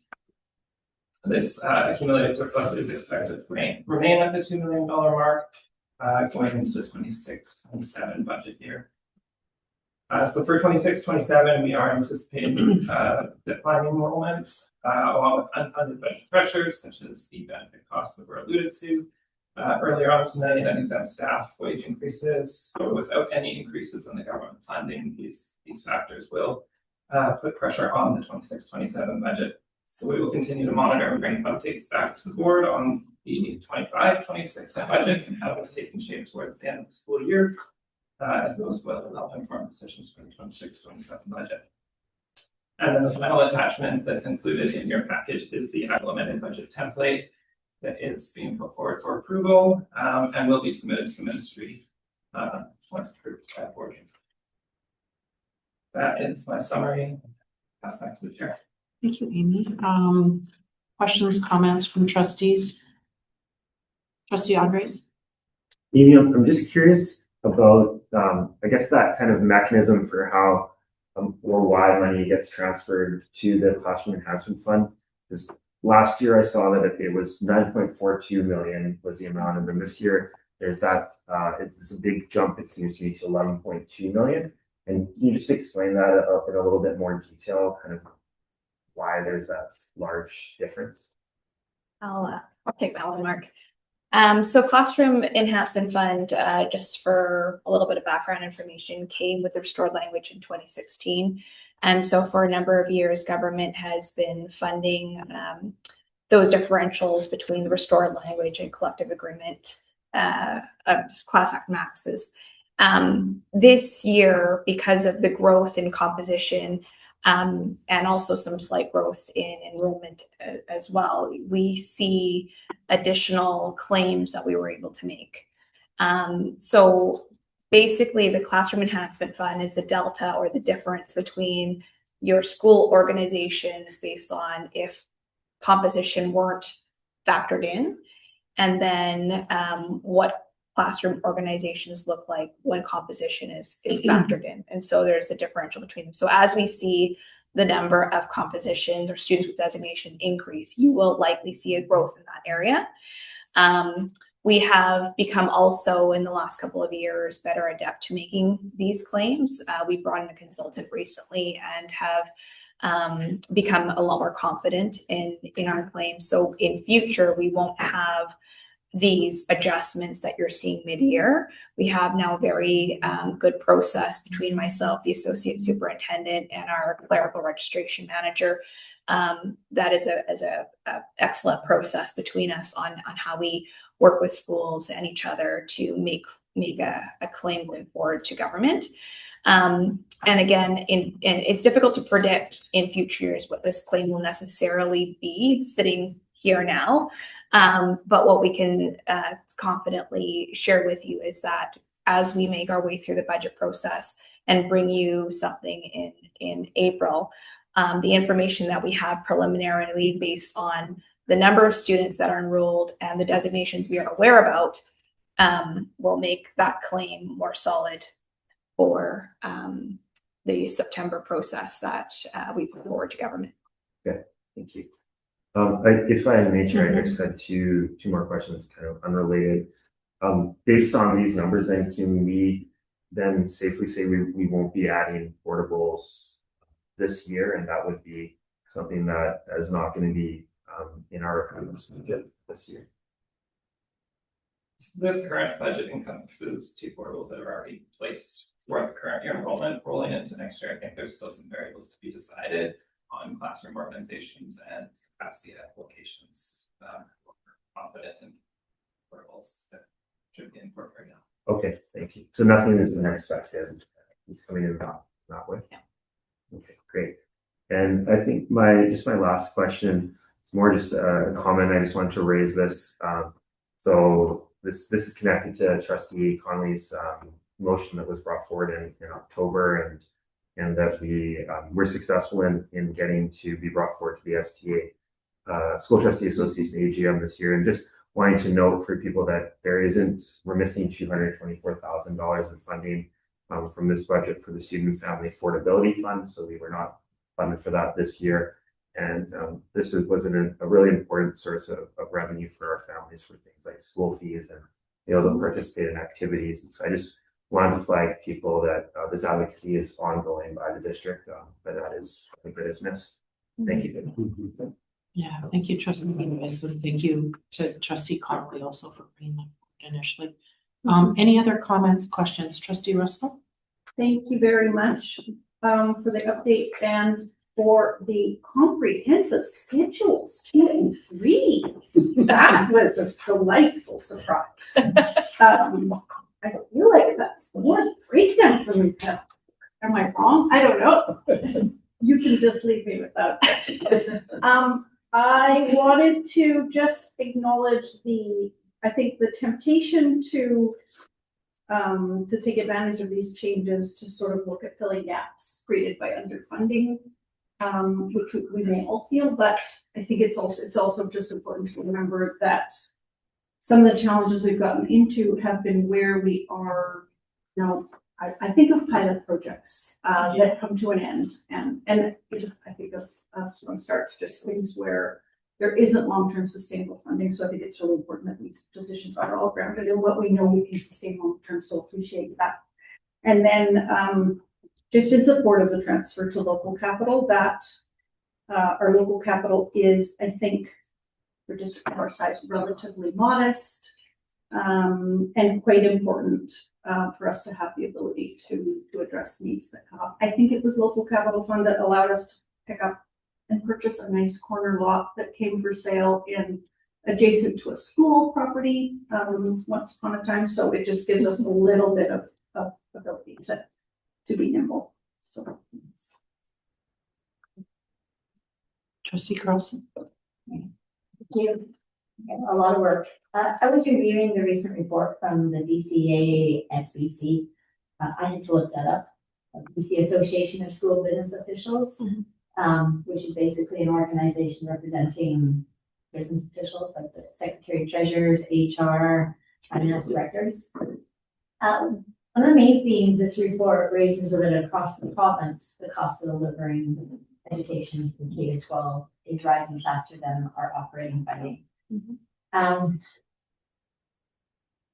For the benefit of the public, could staff help us understand whether our district has experienced similar structural pressures in our operating budget as other districts? Yes. This upcoming year, we're expecting a lower rate of enrollment compared to future years. That slowed rate of enrollment growth is going to impact how we're able to support inflationary costs. What I mean by that is that the per pupil funding not only supports the actual direct costs of the teacher or the sort of supplies they use, but a little bit of overhead and additional sort of pressures that go along with just time and a growing district. So certainly that's one aspect, but the fact that we are continuing to see inflationary cost pressures go unfunded in the per pupil rate is certainly restricting the amount of flexibility the board has to prioritize local needs. And that is becoming an area that is concerning for boards of education, including our own. We have last year and are going to be experiencing this year a significant benefit rate increase that was provincially negotiated but continues to go underfunded. We know that the costs of supplies and services are rising, with inflation being higher than we've seen in the last number of years. That is not reflected in the per pupil rate. Management wages, unlike our unionized groups, also are unfunded. So when those are unfunded and we have to remain competitive within our local markets and avoid compression with our unionized groups, that too causes financial pressures. So those are all features and factors that all 60 districts across the province do contend with. What we're noticing is that there has been a significant use of reserves to help balance budgets.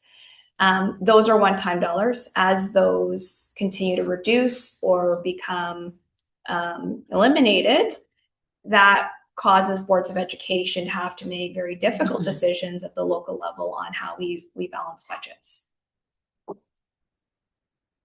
Thank you. That's helpful. And not positive. One of the things I hear often from families is the question of flexibility. So where boards can adjust and where we really can't. So I'm wondering if you can clarify what proportion of our operating budget is essentially fixed through salaries, benefits, collective agreements, and what level of true discretionary flexibility boards really have. Yeah, I mean, about 92% of our budgets are salaries and wages. And so when you think of about 8% being able to support supplies and services, and that includes things like technology, it includes maintenance budgets, those kinds of things, it becomes a very small pot of money relative to an overall large budget when a lot of that is tied up with collective agreement language or just sort of things that are targeted to in those ways, the flexibility becomes very difficult. So under the umbrella of flexibility and localized priorities and supports are things like facilitators, are areas that we hold near and dear and want to maintain. Those become challenging when they're not sort of protected under the umbrella of what government specifically pays for, and those are sort of more discretionary in nature, right? So those are areas that we desperately want to keep and maintain, and it becomes more challenging to do in a climate where unfunded pressures continue to rise. Thank you. I guess what this reinforces for me is that boards across BC are facing structural pressures that are outside of our control. Okay? Yeah, it really underscores the importance of advocacy at the potential level. Thank you. Thank you. I have just a question about, we have very limited opportunity for increasing revenue, and one of the streams that we are able to control is international ed. And I'm curious if you can speak to the reduction. I know that the 5-block model opened up space in our high school, and we probably set maybe too high a target on those revenues. Is that what happened, or? No, actually, we have set international ed in and around 180 FTE. At certain times it's fluctuated, but no lower than about 160 as sort of a threshold target. We were optimistic this year that we would be able to sustain 180 FTE, just given the 5-block model, and sort of what it allows us to do, for those that aren't aware, is international education allows us to support many other things that we hold dear in this district. And provide supports for across the district to all students. And so, our the shortfall of those targets wasn't because of lack of space or lack of effort. It's the general market conditions that we are currently seeing, whether it's geopolitical, economics, all those factors sort of colliding. We are not alone in that. From what I'm hearing from my counterparts, the entire region in Metro is suffering an ability to meet the targets that they had set for student enrollment in those areas. Immigration policy too, yeah. Okay, thank you. Just want to say thank you, and you know, coming in with a balanced budget over $100 million is no small task. So appreciate all the work that you and your team do to make sure that that is the case. Thank you. Okay. Oh, we have some work to do yet with this. Yes, sorry. Okay, so So just maybe I can explain Yes. the sequence of recommendations that are before you. Because this is a amended budget, it requires a bylaw. Bylaws do require 3 readings. The board can choose to pass all 3 readings in one evening, which is what is recommended here. Before you do that, you first have to consider whether you will complete all 3 readings, and if the board collectively agrees yes, you would move on to the second and third motion, which actually is the act of passing said bylaws in those 3 readings. got it. Thank you. Okay, so I'll start with the first motion, that the Board of Education of School District 40 New Westminster adopt the 3 readings of the amended budget bylaw for the fiscal year 2025-26. Second, all in favor?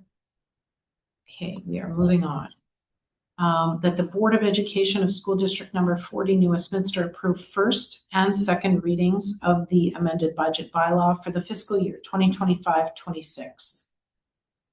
All in favor, thank you. And that the Board of Education of School District number 40 New Westminster approve the third reading, reconsideration, and final adoption of the amended budget bylaw for the fiscal year 2025-26. Mover and seconder, all in favor, thank you very much. Okay. We are at 7F, which is a discussion of the police partnership program policy and associated administrative procedures from Superintendent Davidson. Thank you, Chair. I thought I would begin with just sort of a bit of a summary of the process that got us to this place, and then what administration is recommending going forward. Folks will recall the board motion passed in May, directing that I negotiate an MOU with the New Westminster Police Department around the relationship between the 2 organizations with respect to police engagement in schools. We started down the road of having conversations about MOU and what that MOU might look like. It's important to note that right at the start of that process, it was understood by me coming out of the dialogue with the board and the board's motion. And it was understood by our counterparts at the police department that the process was not about returning directly to what had existed prior to the end of the school liaison officer program in the past, but rather it was about developing a relationship around what was identified in that motion, a system of care and supports for students, and taking into account the details of the Human Rights Commissioner's report. And so the beginning of that conversation was really focused on building something new and different, and that was supportive of those goals. As that process went on, board and administration thought that it would be wise to have the values that the board wants reflected in an ultimate agreement to be reflected in policy, and that administration should have procedures that make it really clear what needs to be present within an MOU, so that there are clear, first of all, powerful value statements and direction given to administration, and then guardrails around which or within which an MOU would be negotiated. So we sort of started in one way and then returned to the notion of policy and procedure being the foundational documents to which the MOU is subordinate. And so that's why you see policy and procedures in front of you. It's our belief that they provide, as I said, those guardrails and foundational principles and values that are really clearly articulated. In order to develop the policy procedures and then ultimately the MOU, which is in progress, we certainly used the letter that was shared with all jurisdictions from the Human Rights Commission. We also used a document, guidance from the Ministries of Education and Public Safety and the Solicitor General, Maintaining School Safety, a guide for school and police personnel in BC. And that document played a part in the ongoing conversation that went on between the NWPD and ourselves. Throughout the process, we had the benefit as an organization of the support of an advisory committee comprised of Trustees Slynn and Dollywall, and then recently Trustee Carlson joined us. Everyone still have a phrase, and there it goes. But Trustee Carlson joined about a month ago, and all three played an important part in examining the policies, procedures, and the MOU prior to making their way here. There were updates provided to the board along the way about how that process was proceeding, and now here we are. What we're seeking today is another step in the conversation that started last Friday when we shared policies and procedures with community and invited feedback through a survey. The survey, as of yesterday, when I looked at it, had 45 responses, and we'll start sharing the results of that survey with the board here as time goes between now and the meeting in March. Today's conversation really is for the board to give administration an understanding of your thoughts and feelings to date about what you see, and to give you an opportunity to share with us and to hear from community and share with community what you're thinking in order to inform the work that we do. We were clear in that communication that was sent out this Friday that the purpose of gathering feedback was to actually consider it and to be open to additions and changes and modifications to the documents that are shared in order to better reflect the needs of community. What our hope is that we would be able to gather that feedback and bring to the board on the 10th of March a policy that may contain revisions based on what we hear and what you have heard, as well as procedures that might be adjusted in the same manner. And also share a draft of the MOU. The MOU isn't going to be executed immediately after a policy is passed or a procedure, because The MOU has to, as I said, reflect those foundational documents because it is subordinate to them. And so any changes that happen between now and the 10th of March or that happen on the 10th would have to be reflected in the MOU before it was executed. I don't expect that that will happen before the end of April, because there'll need to be ongoing conversation with our partners at NWPD, because of course they're engaged in their own conversations around their police board table, and they're receiving feedback and speaking with administration as well. And so this process is it's important to get right and to move with patience and thoughtfulness. I'll say that the feedback that we've received so far has been really thoughtful and important. That this work is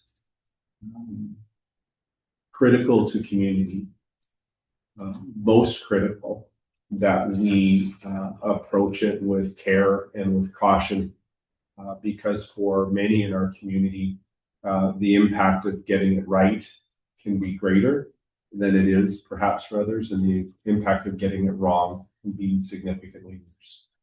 We have been really happy. When I say we, I would bring Melanie Smith into the conversation. We've been so happy with the fact that when we approached the conversation with the police department, they came to it with the same shared set of concerns and values about wanting to make sure that what we build is about building relationship, providing support for processes that are critical in our system, such as our response to deeply concerning student behaviors online and so on. When we hear about those, we engage in the vitro process, and police are an important part of that.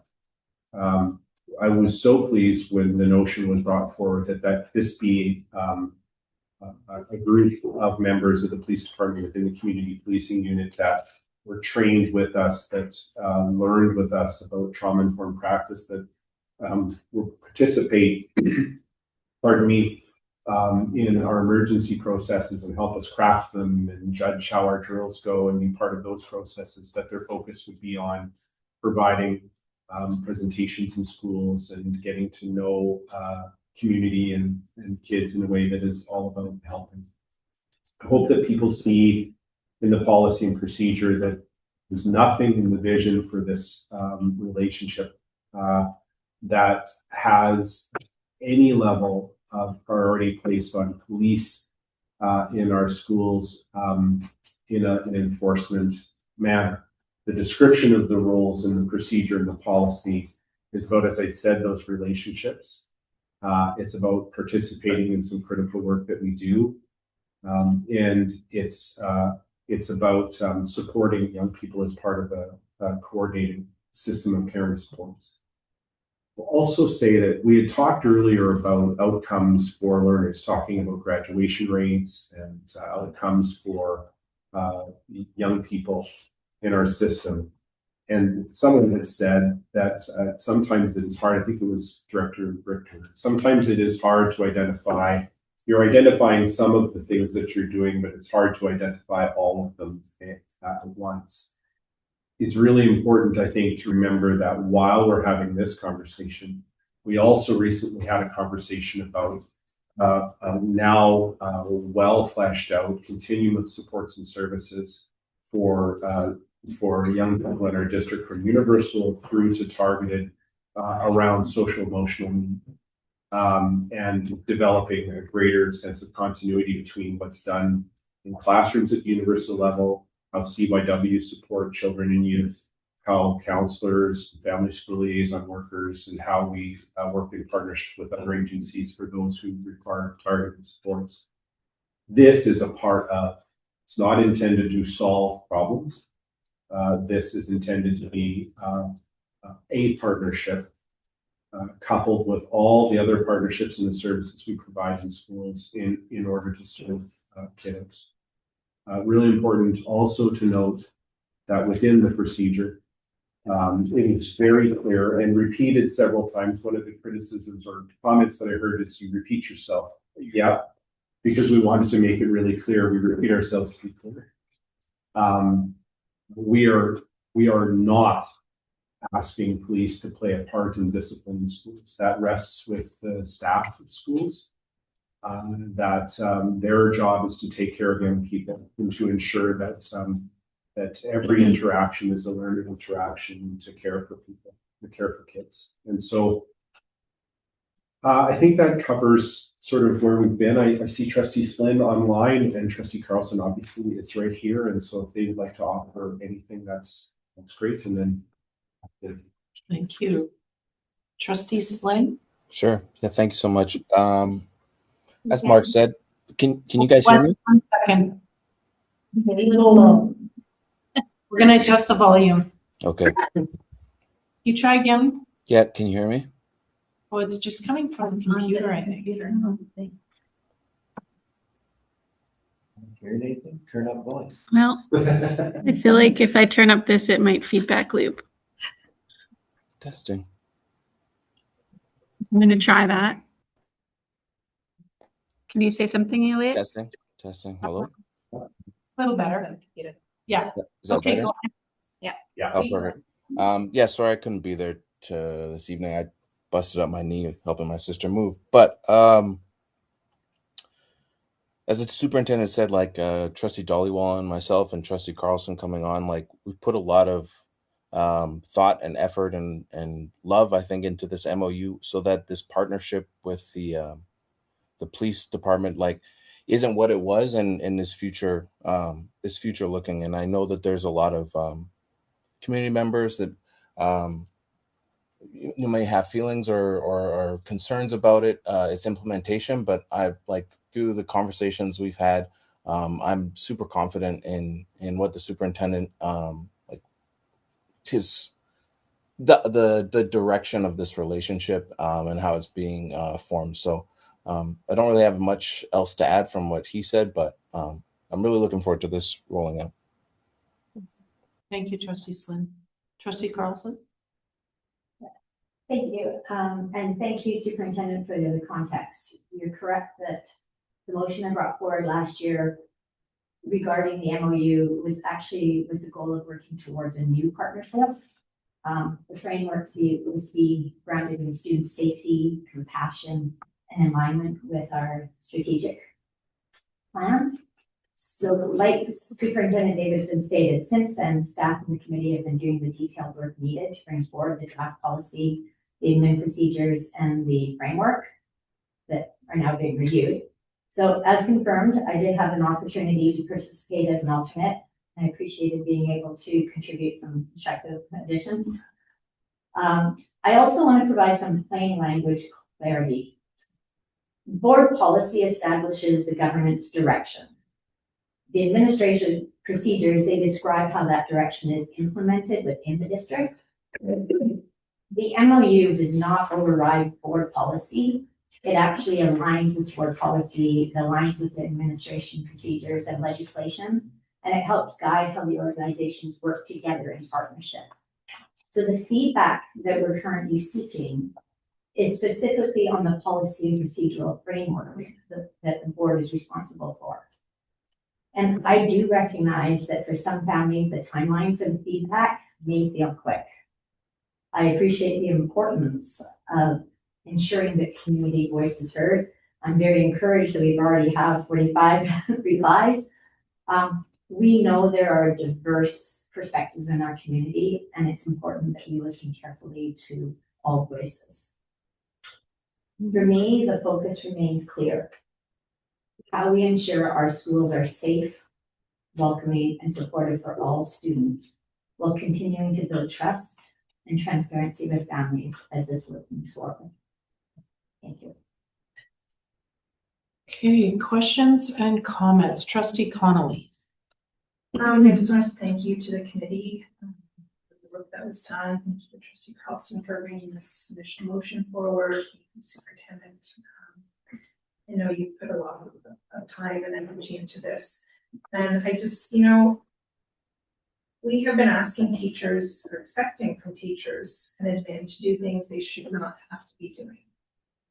we've been asking police to change and to build relationships without giving them access to our schools. And I think that these documents really address both of these things and are thoughtful in their approach with a focus on students and safety as well as education. So again, I really appreciate the time that's been put forward into this, and I look forward to any revisions that come forward based on feedback that we receive. So, thank you. Thank you, Trustee Russell. Thank you. Want to thank the subcommittee and superintendent for the work on implementing the motion from the board. There's one piece of language that I would just flag tonight that I didn't notice earlier, that I do think is unclear around the jurisdiction piece that I think everybody's saying we want to be very clear on, and that is the policy 1.2, which reads that the PPP shall be governed by a formal memorandum of understanding.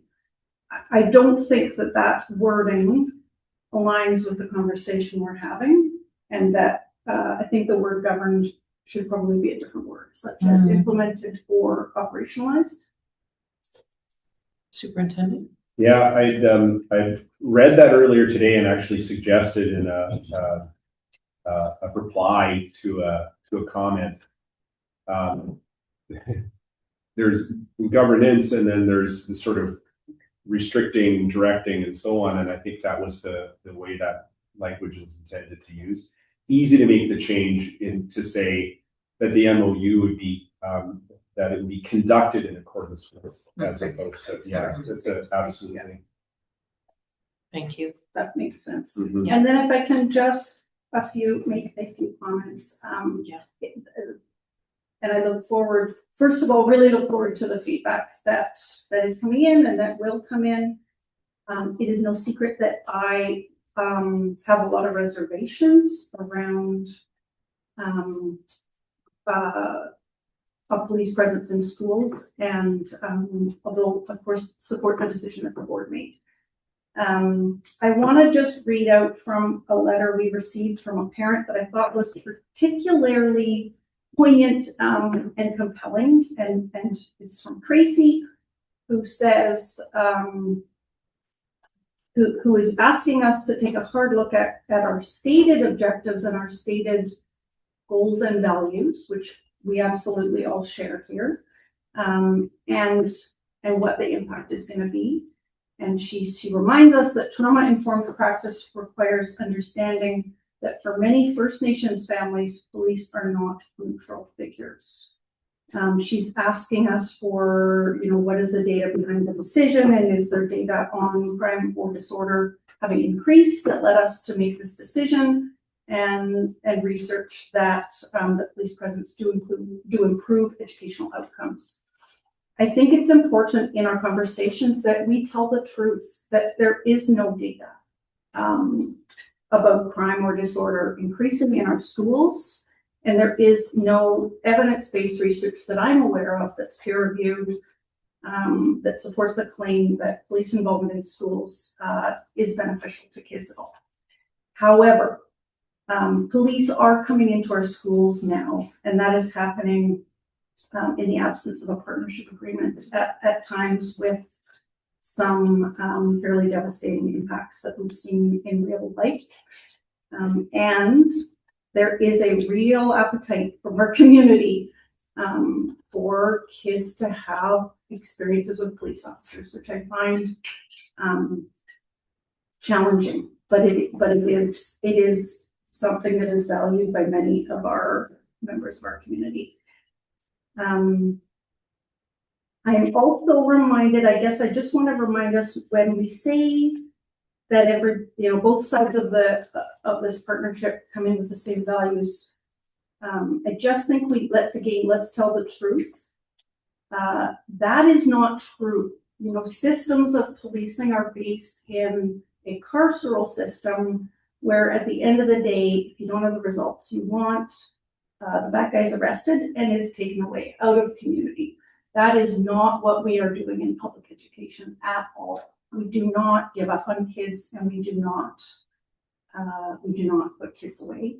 So, and I know we've had these conversations. It's just, I think, important to be mindful when we go into those conversations that we are different systems, and we do come in with very different approaches and very different values. And Just point of order, I don't think that we can speak to values. You may be talking about different systems, but I don't think that we can speak to values per se. I think that's a stretch. the comment was made about how sharing the values, which is what I Trustees. Responding to, yeah. You have the floor, Trustee That's- Russell. Thank you. So I appreciate everyone's patience in allowing me to share those cautions. I do think, having said all of that, that where we've landed with this is pretty darn good. I am comfortable with it. Despite those reservations, I do think let's listen closely to the feedback that we receive and look forward to seeing where we can take all of this. Thank you. Thank you. Trustee Andres? Yeah, thank you. I want to start just by thanking the work done by the committee, thanking staff, and thanking the NWPD for engaging in this work. I support this. I support it for a number of different reasons, and I do have reservations about it as well, which I'll speak to at the end. I support it because we do have data in terms of the number of interactions that our students have had with police over the years, and we've started tracking this more robustly in the last couple of years. And at the request of the board, we were curious to see our students and what that looked like in our schools. And we had a few incidents in the last year, which I think were very telling for me on a personal level. And those incidents, because we lacked a framework and a place where we could have conversations and provide feedback, it became challenging for us to be able to have potentially these two different structures interact in a meaningful way, which resulted in the outcomes that we were hoping for. And so I think that we can appreciate the intention of this document, which is for us to be able to have a shared space where we can talk about students and agree that we want the best for them in that space. I will say my reservations about this are that I believe that this document will be flawed, and we won't know the flaws until we begin to operate within its structures. I look specifically at section 9, evaluating and reporting, that states that superintendent will ensure twice yearly contextual reports to the board, annual public reporting on PPP activities, trends, and outcomes, evaluation that attends to equity, human rights impacts, and continuous improvement. And I think that perhaps there's greater clarity needed around what the mechanism will be for offering improvement to the structure and taking on board that feedback. So I think that that's potentially something that should be more fleshed out in the final document. I'm also really sensitive to our newly formed Indigenous Education Council and potentially the powerful role that they can share in this work. I recognize that they are on the advisory committee, and I think that is right. I am curious if they have had an opportunity to provide feedback on this document in its formation, as I think that would have been an important component if that component is missing. And I would be curious before March 10th in finding out what that feedback was, if that's within the capacity of that group to provide that feedback. Otherwise, yeah, thank you very much for this work, and see you my time. Thank you, Trustee Andres. I have a couple of comments as well. First, they're mostly around the AP. think that the evaluation and reporting section 9 is critical. I think I'd love to see this include actions that were taken prior to PO involvement, not just, you know, reporting involvement of POs in particular instances. I agree that with Mark that we probably need to flesh this out a little bit more. I also have a question about section 4 of the first AP, which is service delivery and engagement. I feel like 4.1 POs will focus on, there's a list of 4 things: prevention and education programs, relationship building, supporting victims of crime, and referral pathways. I fear, well, I suppose it will be up to NWPD to suggest what the limit, like there will be limits to this, and how do we manage community expectations when, I don't know, there's a lineup of, I'm gonna say victims of crime, which hopefully there isn't, but like, how do we manage community expectations of the POs? And is that our, like, if we're saying that this is what they'll focus on and we end up, or they end up overwhelmed, like how does that, I think we need to think about that. Yeah, you can respond. Yeah, well, I wondered, like, I could respond to a few things, I think. Yeah. So I appreciate the comment about being happy with where we've landed, but we haven't landed. Yeah. We're receiving feedback tonight. You're providing feedback today. We'll continue to receive feedback over the course of the next week or so. We're going to receive feedback after March 10th. Like we certainly didn't approach this conversation believing we were putting anything to bed today. I want to talk a little bit about truth, and that is about my own truth as I enter into any kind of process. I can't speak to the whole of a culture that I'm not part of. I can speak to the nature of the relationship I develop with an individual when I sit next to them or across the table from them, and we have conversations about what we believe in and what we hope to achieve for community. And so I believe that the people that were engaged in this process with us did indeed approach this conversation with a shared understanding of wanting to have the relationships that develop here be just as they're described in these documents, that they really want their members who become part of the unit that supports the program to be engaged in things that are formative and supportive and connected to compassion. And so I want to speak clearly that is the truth that I'm experiencing in those conversations. I have to approach this work presuming positive intent. The conversation about how we measure whether or not we're successful is where we measure whether or not our intent is matching up with what it is we're actually achieving with kids, and for community.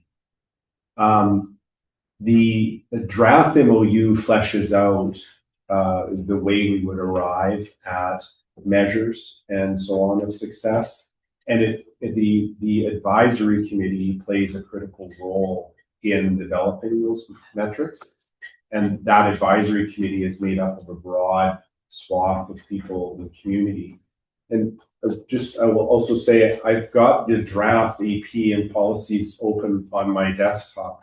And today, receiving emails, I've fiddled with those already. So what you will see when you see them next will be different because there's something came from Deputy Chief Perry today. We had the letter that we received.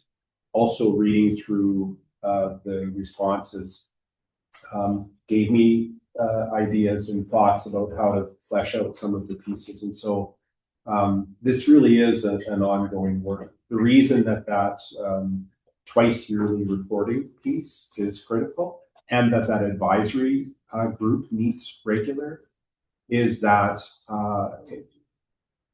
they will probably make recommendations about what we maybe need to do with our admin procedure. They certainly will have recommendations about what we need to do with the MOU to make sure that it actually meets the expectations of policy and AP. And so I would say that it's my hope that this actually doesn't ever land, that we'll be returning to it and having conversation about it as described there so that we keep making it better. Any further comments or thoughts? So this was just brought for information and discussion tonight. It will return with, as you've said, some changes based on feedback that we are right now collecting. And I will just reiterate the importance that I believe we really need feedback on this.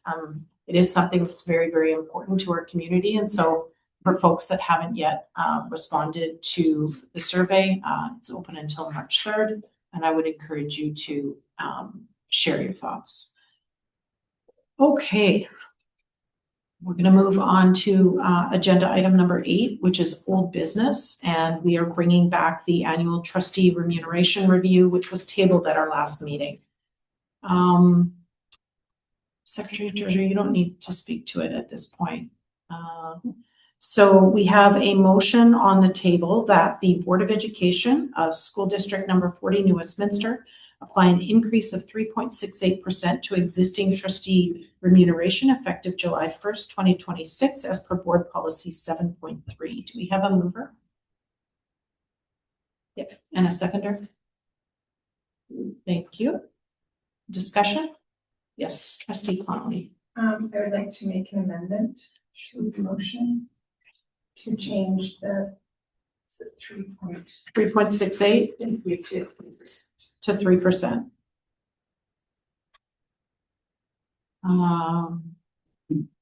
A seconder? All in favor? Well, I just want to. Oh, yeah, speak to it. Yeah. Yes, please. So I just wanted to share that on further reflection and information gathering, discussing with staff and peers, as well as review of recent union agreements, I do feel that it is in good faith to move forward with a 3% increase. There is value to the role of trustee, and this policy was created to ensure that it's a role that's attainable to a broad spectrum of people in our community. So that's why I think that 3% is a fair amount for this year. Thank you. So yes, so hold on, we've got this amendment moved and seconded, and we're discussing the amendment. Go ahead, trustee Carlson. Well, again, I want to be really clear that I don't see this as a reflection of the value of the work of our leadership. My hesitation comes from timing and context again. We are currently asking families to accept losses, including seamless childcare due to provincial funding decisions that are outside of our control, we discussed. But I struggle with approving increases at the governance level, knowing how this could land. It may only be $8,000, but that could buy a lot of lunches. So for me, this is less about the dollar figure and more about the trust, and because of this, I cannot go in favor of it. Okay, so I'll call the question on the amendment of a 3% increase. All in favor? Aye. Okay, thank you. Okay, so that is the amendment, and now I have to read it again with the amended language. Okay, thank you for helping me with that. That the Board of Education of School District number 40 New Westminster apply an increase of 3% to existing trustee remuneration effective July 1st, 2026 as per board policy. Well, as per board policy 7.3. All in favor? Motion. Seconder, all in favor. All in favor? No. Were you seconding or you? What are you doing? was gonna comment, but. Oh, That's fine too. I'm sorry. Okay. Okay, Red hold tire. on. Just let me rewind for a minute. So I would like a mover for that motion. I think it's already moved, it's just been amended, right? Yes. So it's already been moved and seconded, so now it's just a discussion and then voting. Okay, discussion then. Just really briefly, I do support the increase. I feel more comfortable with it at 3% level, which is what is the increase across the public service. That feels more fair. But I think the principle of continuing to ensure that this is something that people can afford to do is important, and as we do with employees in the district, that it's important to keep up with that. Thanks. Yeah, thank you for your comments. Okay, so we are voting on the amended motion. All in favor? Thank you. Mark, I'm gonna oppose. you're gonna oppose? Okay, so we have Elliot. Where were you? Yeah, I voted. Pardon me? I voted in favor. Okay, motion is passed. Thank you. Okay, agenda item number 9, new business. First item is a chair report. I have a few items to report on. Just wanted to provide a brief update about the Queensborough bus rally, subsequent media, and a recent letter that's in your packages. Trustee Carlson and I were able to attend the rally organized by a Queensborough parent earlier this month.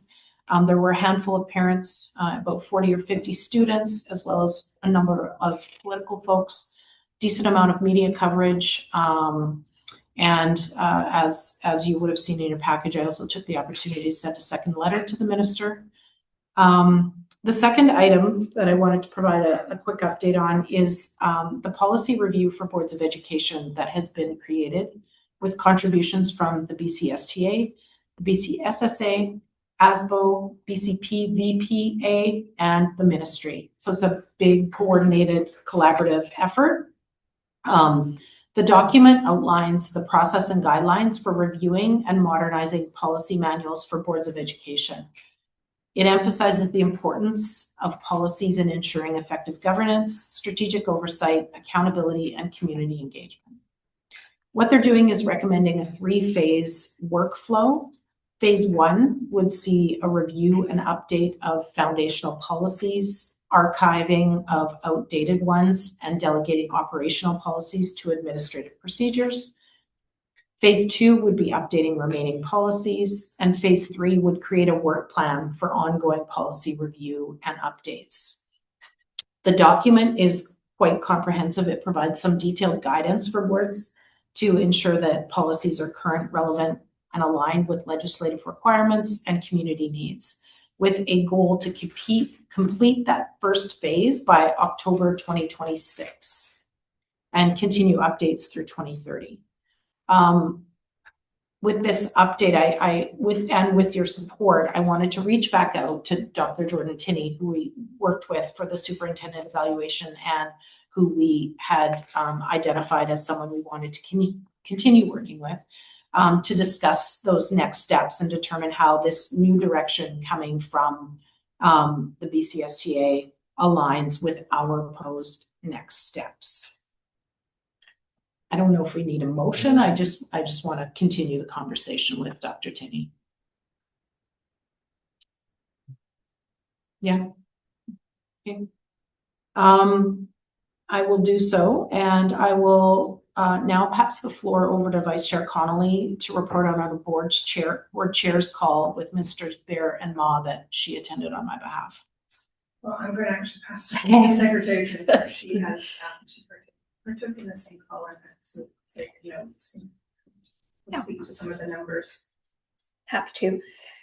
So subsequent to budget lockup, the superintendent and I participated in a staff call, and there was a parallel trustee call just to talk about how the 26-27 provincial budget was shaping up and how it impacted boards of education. So there were sort of 3 buckets that I'll touch upon. The first one is just on the area of education. The next one is on infrastructure related to education, and then on childcare, just because that portfolio is under the umbrella of the Ministry of Education and Childcare. So on the education side, it was confirmed that there aren't going to be any significant anticipated increases or changes to the operating budget.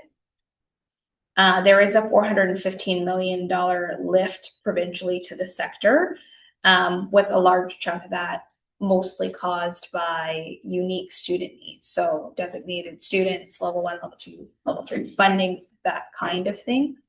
And of that 415 million, 167 million, and I should say this is over a 3-year period, relates to the classroom enhancement fund. So similar conversation that we had, sort of more localized, just about that restored language provision.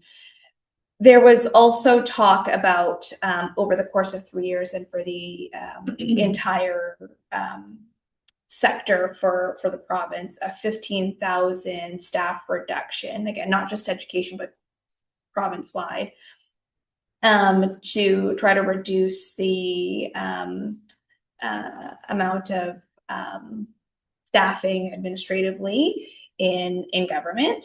And this has a trickle-down impact to school districts. It was referenced a couple of times.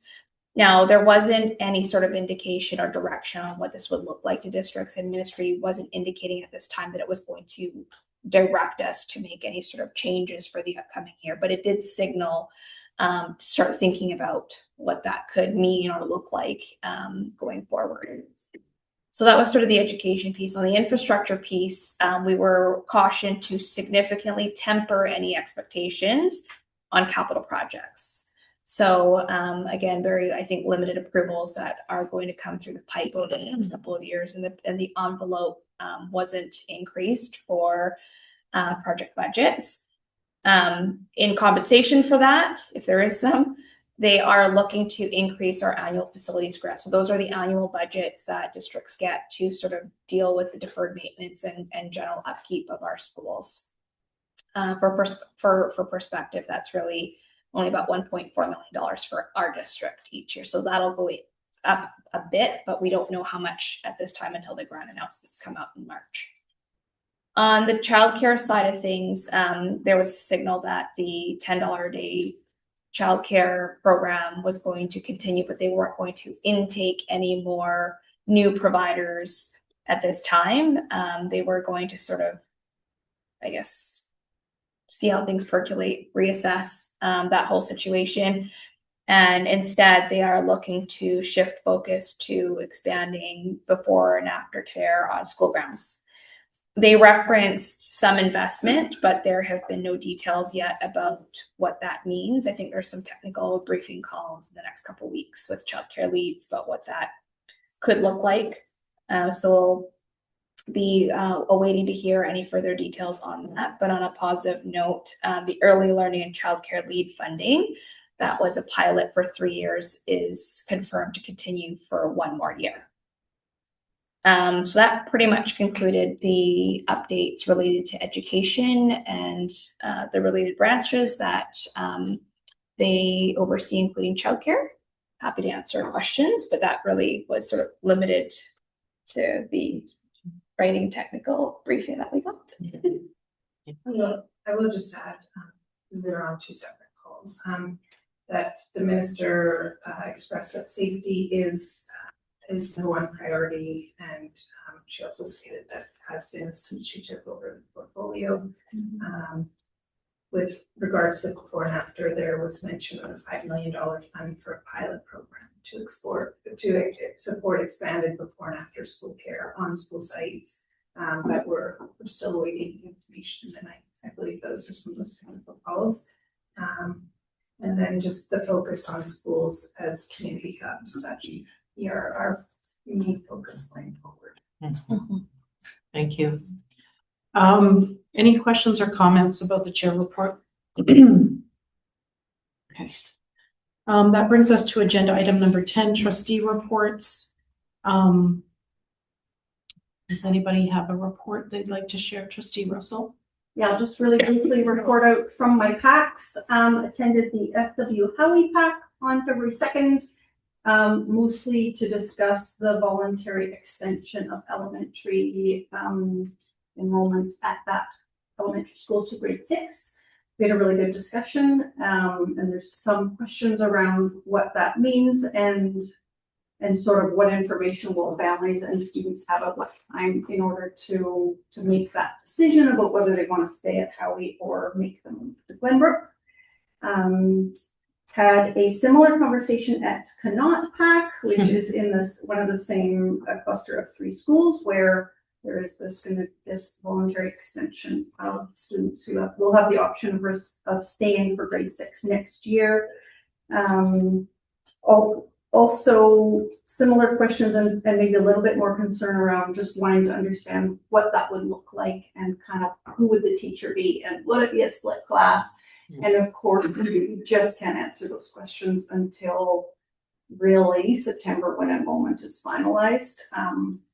So we talked about that and the principal was very helpful. And then at Kite Pack,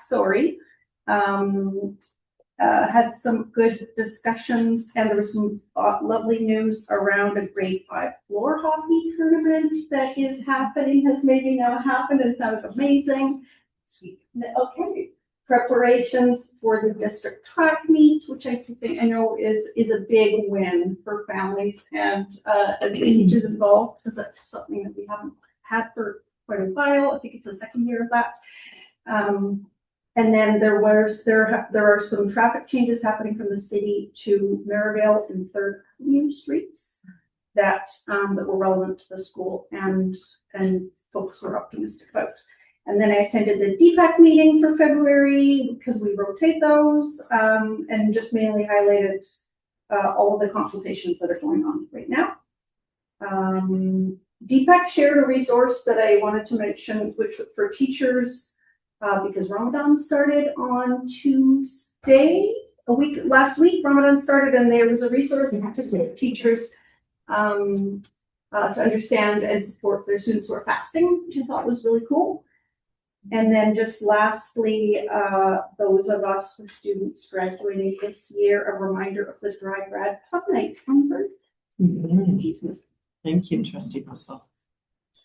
I know, I was just thinking that was funny. What was funny? Dry grad, but at a. Oh, yeah, Dry Grad. For parents. It was Yeah. It's just a funny sentence, that's all. Do any other trustees have a report?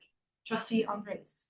Yeah, it was a busy month, but I actually missed my Lord Tweedsmuir Pack meeting as I thought it was it was in my calendar on the wrong day on Thursday because that was when the Simcoe School staff consultation was at Tweedsmuir. So I attended that instead, which was really fruitful and got to hear from teachers and their perspectives on the new school and people seemed pretty excited. We'll say it was fairly sparsely attended, a lot more sparsely attended than the Tweedsmuir Pack usually is. I attended Lord Kelvin Pack meeting last night, which was always a pleasure. Lots of interesting things, lots of fundraising happening. Eh? Yes, yeah, like great things happening. So people are looking to spend money. And then I attended the provincial council meeting for the School Trustee Association of BC, which was on February 20th. Just a big highlight of that, I have a more comprehensive report I need to circulate to my fellow trustees, but the ST, so the School Trustee Association of BC did present to the Standing Committee for Finance to advocate for increased funding to the education budget to keep the focus on student success. And they made, I think, quite a convincing presentation. And we will stay tuned to see what happens with that. Thank you. Thank you, Trustee Andres. Trustee Carlson. Thanks. I had the opportunity as well to attend the staff design meetings for the elementary school, but I know about it. Actually, I was really encouraged to hear the thoughtful and honest feedback coming directly from those who are working directly with our students and in the schools today. I think the input will really help make well-rounded and informed decisions moving forward. I was proud to attend the rally that Chair Sluice spoke about. I was also proud to cheer on our senior girls and boys basketball teams. Special congratulations to the boys for advancing to the provincials just Sunday night. Actually, I don't want to talk about any more of the events I've attended. I just want to take this time to thank parents and families for the continued advocacy and for working together to support all students. I also want families to know that when we invite feedback and advocacy, it really does matter. Even when our local flexibility is very limited, the voices help share our priorities and they strengthen our advocacy for the district. Across the district, we continue to see pressures in the K-12 system that makes it much more important that we work together and we continue advocating for schools. Thank you. Trustee Conley? Yeah, just in the interest of time, I'm just going to keep it to a couple of things. It was a very, very busy month, but I'm looking forward to attending the Black History Month event at high school on Friday. And I just want to share that from the high school PAC meeting, as well as the Queensborough Middle School PAC meeting, that there was gratitude expressed for the communications that went out after the Tumbler Ridge tragedy. Parents were, it meant a lot to parents, both of the communications that went out. So I'd like to just say thank you to the superintendent, the chair for getting those communications out, and our comms staff person as well. They meant a lot to families and to parents. So thank you. Thank you, Trustee Connolly. Okay, I've got just a couple of things I wanted to mention. There are, as folks have said, many opportunities for input right now. We have the budget survey that's open for submissions. Survey is open until February 27th. We have the police partnership policy and APs that are open for feedback until March 3rd. And we have our long range facilities plan survey that is open until March 13th. Just also want to acknowledge the Pink Shirt Day, an important day that's dedicated to raising awareness around bullying and promoting kindness, respect, and inclusion. And I wear the pink shirt to send a clear message that bullying has no place in our schools or communities. It represents my commitment to standing up for others and help ensure that our schools are safe, welcoming, and supportive places for everyone. And I just want to take a moment to thank our staff during quite a challenging and scary time. The Tumbler Ridge tragedy has shaken our district, our province, our country. Our superintendent has shared examples of our staff demonstrating compassion and kindness and support. The Board of Education thanks you for this and ensuring that our schools remain a place of security and care, including our 2S LGBTQIA+ community. I also wanted to just take the opportunity to thank the City of New West for coordinating a vigil, providing a place for our community to come together to grieve, mourn together, support one another, and find hope in this really difficult time. So a couple of thank yous there. We are at agenda item number 11, which is our question period. As per Board Policy 7.1 on public participation, the board welcomes and provides for public participation by members of the community. The board believes this is essential for improving decision-making and creating more inclusive, effective, and sustainable outcomes. The board expects all persons attending its meetings to conduct themselves in a respectful manner.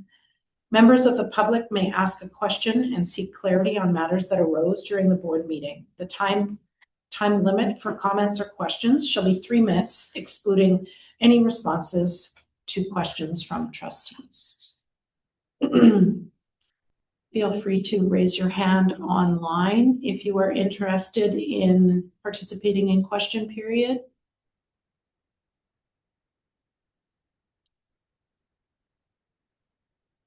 Not seeing anybody raise their hand. Oh, we have one. James, please go ahead. Just introduce yourself and then go ahead with your question. Yeah, sure thing. I'm James Platt. I'm a parent of a Kakite student. So I have a question around the police partnership program. So I appreciate the work that the subcommittee and the board have done and staff in putting together the administrative procedures and the policy itself. And I think I did flag in an email the governed by language. I'm glad to see there's some clarity around that. I guess I guess the sticking point for me is that the administrative procedures and so on provide a sort of skeletal framework for dealing with, police interactions with students and staff and that kind of thing. But it's really unclear to me, and I think to a lot of people, what this actually looks like on a day-to-day basis. Like, does this mean that police officers will be assigned to schools? That sort of thing. And it kind of seems like that's the kind of thing that would be sketched out in a MOU or similar documentation. And that my second question, so my first question is, what does it actually look like in practice? Like, what does it actually look like operationalized? And my second question is, will community feedback be sought on the MOU? Because it was my understanding from the June 2025 meeting that that a public report would be presented to the board with an MOU, and it kind of seems like those two things have been separated. Thank you. Thank you, James. First question, what does it look like? I wonder if superintendent wants to take a stab at these two. Sure. To answer the question about whether or not members of the police department will be assigned to schools, the answer is no. At this point, what it looks like is that administration in schools would have a single point of contact with the New Westminster Police Department, through which they could arrange for things like classroom presentations. They could reach out if there was a vitra that needed to be completed and ask for a member who has the training to be assigned to participate in that. That engagement would really be with the community policing unit, and not in a way that we remember having liaison officers as being assigned to schools and being ever present in schools. So the first biggest thing is a single point of contact that allows us to get support for that kind of work. It's really important, again, to separate this from the other kinds of interactions that schools have on occasion with police, in that in case of an emergency, they will be calling 911. There won't be a police officer in the school that you turn to ask them to address things.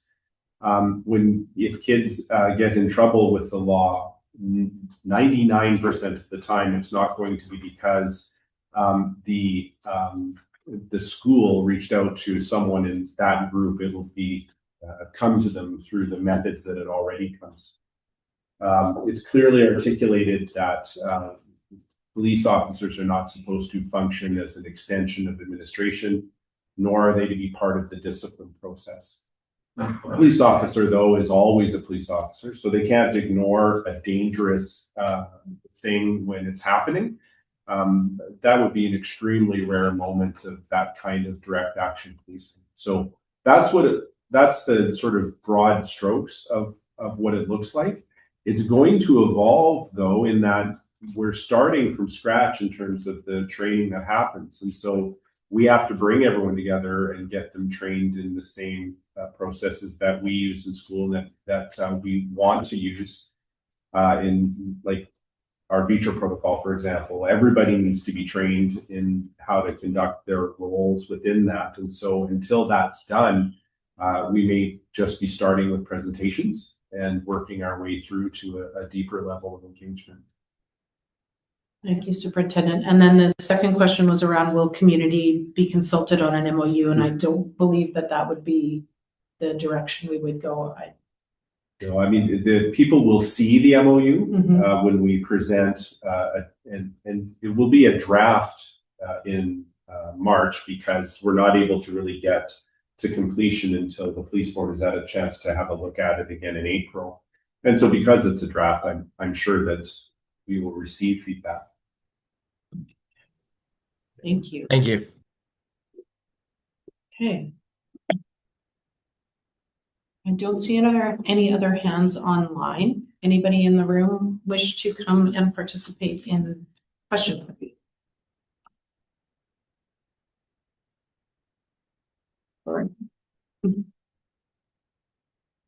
You do not have to turn the microphone on. It would turn on any. Hi, my name is Laura Plum, and I'm the District Parent Advisory Council Chair here in New West. Thank you for the opportunity to share an update from DPAC. At our most recent DPAC meeting this month, membership voted to form an inclusive education committee. We do not have committees in TAP, so this is a first for us. This committee will be continuing the conversations and work that DPAC Executive has started in partnership with the district and how to better support and communicate with parents and caregivers of neurodiverse students and students with learning support needs. So hearing the update from Miriam tonight was very exciting for us. Regarding the update on the inclusive education work the district is doing, the ability to provide autism spectrum disorder diagnoses, that's very exciting. We are really hoping that the school psychologist is deeply informed on high masking and presentation that isn't based on typical boys' presentation of symptoms. A lot of girls, queer and non-binary kids have currently been referred by the Children's Clinic and are then diagnosed through private assessments or once they are in their teen years. So that's maybe just an area to be aware of. Also, the update on the Tigrinya language welcome to kindergarten. We're very excited to hear that also.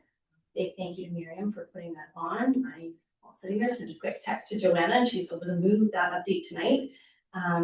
We want to thank the district for responding so quickly and comprehensively to the conversations that we have had on how to support neurodiverse families. We do want to check in whether there's also been connections made with US Family Place. There are 2 support workers there who have been already supporting the Tigrinya speaking community in understanding autism. So there may be connections already that you can leverage. We're also wondering if you've moved in Umbrella Multicultural Health Co-op. I have to speak to Yeah. Miriam too. Follow up with Miriam. Yeah. Thanks. DPAC also participated in a coordinating committee meeting focused on the long-range facilities plan engagement and timeline process. We appreciate the opportunity to provide feedback on the refresh process, and thank you for putting together the survey that went out this week. I know you've received some responses already. 450 so far in 2 days. We did receive some comments from families at Tweeds that are looking for further information on the grade 6 choice that they need to be making right now. Families are wondering if there will be an opportunity for current grade 5 families to see a video or have that Q&A with the middle schools prior to the April 1st deadline for updating their selection. So the 2, would you like to share them? Sure, I can share. So FRMS and EGNS have made arrangements for that to happen. So messages are going out to families and will be online. There will be a video from both schools and information. They adjusted what they would have been doing in order to meet that. Sort of an online open house kind of thing? Yes, okay. That's great. And lastly, we wanted to share some initial thoughts and comments on the proposed police partnership program that were made available last Thursday.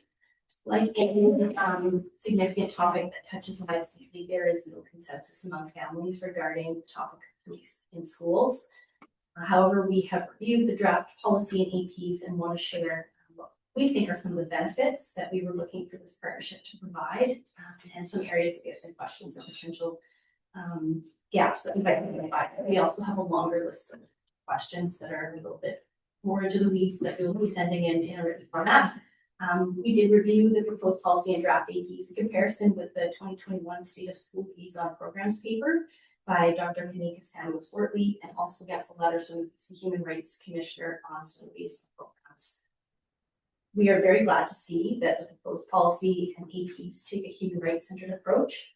They appear to avoid the most critical structural harms that had been identified in that research, especially putting in guardrails against criminalization. We're also glad to see that they include evaluation and assessment processes, and an assessment of impacts was embedded into the policy and the APs. We do have some nitty-gritty questions on the specifics of those that we'll be setting in written format.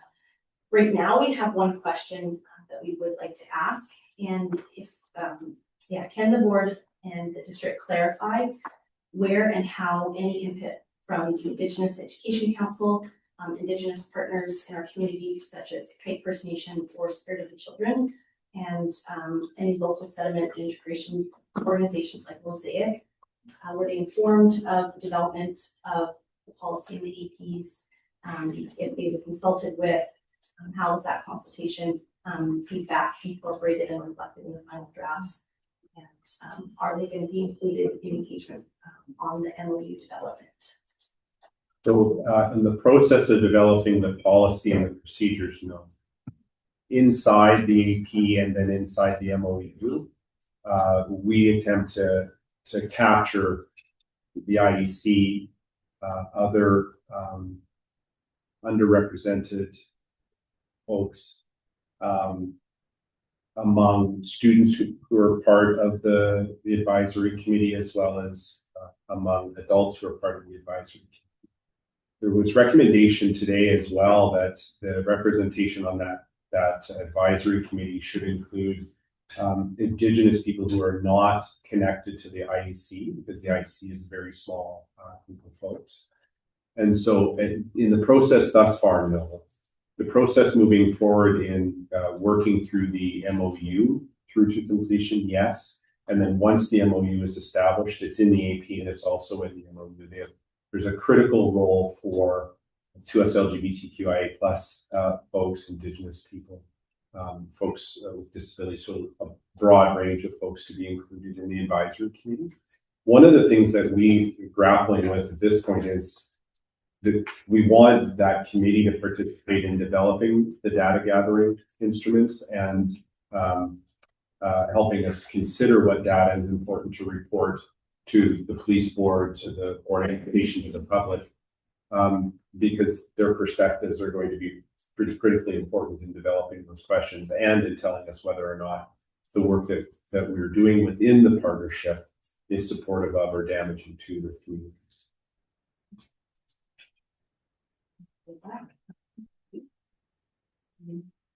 The timeline for engagement on this is very short.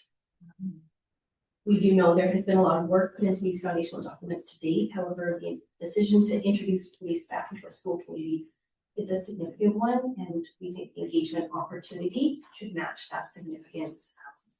So we are going to ask that the engagement timeline is lengthened, offers an opportunity for Indigenous groups to engage and provide meaningful input, to also have a longer time to process and provide feedback. And one of the things that we'd like to ask as well as part of this lengthened engagement opportunity is that information or Q&A sessions where in plain language the history of the previous Child and Youth Liaison Officer program is explained and how the proposed partnership here differs, that also explained. No engagement isn't meant to make everybody happy, but it is necessary to ensure that we are working from the same understanding going forward. So this is a deeply important topic for many families in our district and for marginalized groups in our community. We know that we want to get this right. So do we. So to make sure that you're getting valuable feedback, please allow ample time for people to review, digest, and provide you that informed feedback. And then lastly, the Tumbler Ridge PAC has an e-transfer email set up that they can directly receive funds to support the ongoing work that's happening in their community, especially as their PAC is working rapidly to support moving into the new school buildings right now. They are just volunteers who signed up to run hot lunches and now have a very heavy load on their shoulders. So we've shared that information on our socials, and I'll give another boost in our socials tonight after this meeting. And I want to thank you for the opportunity to providing an update from DPAC. Thank you, Laura. Okay, any other takers on question period?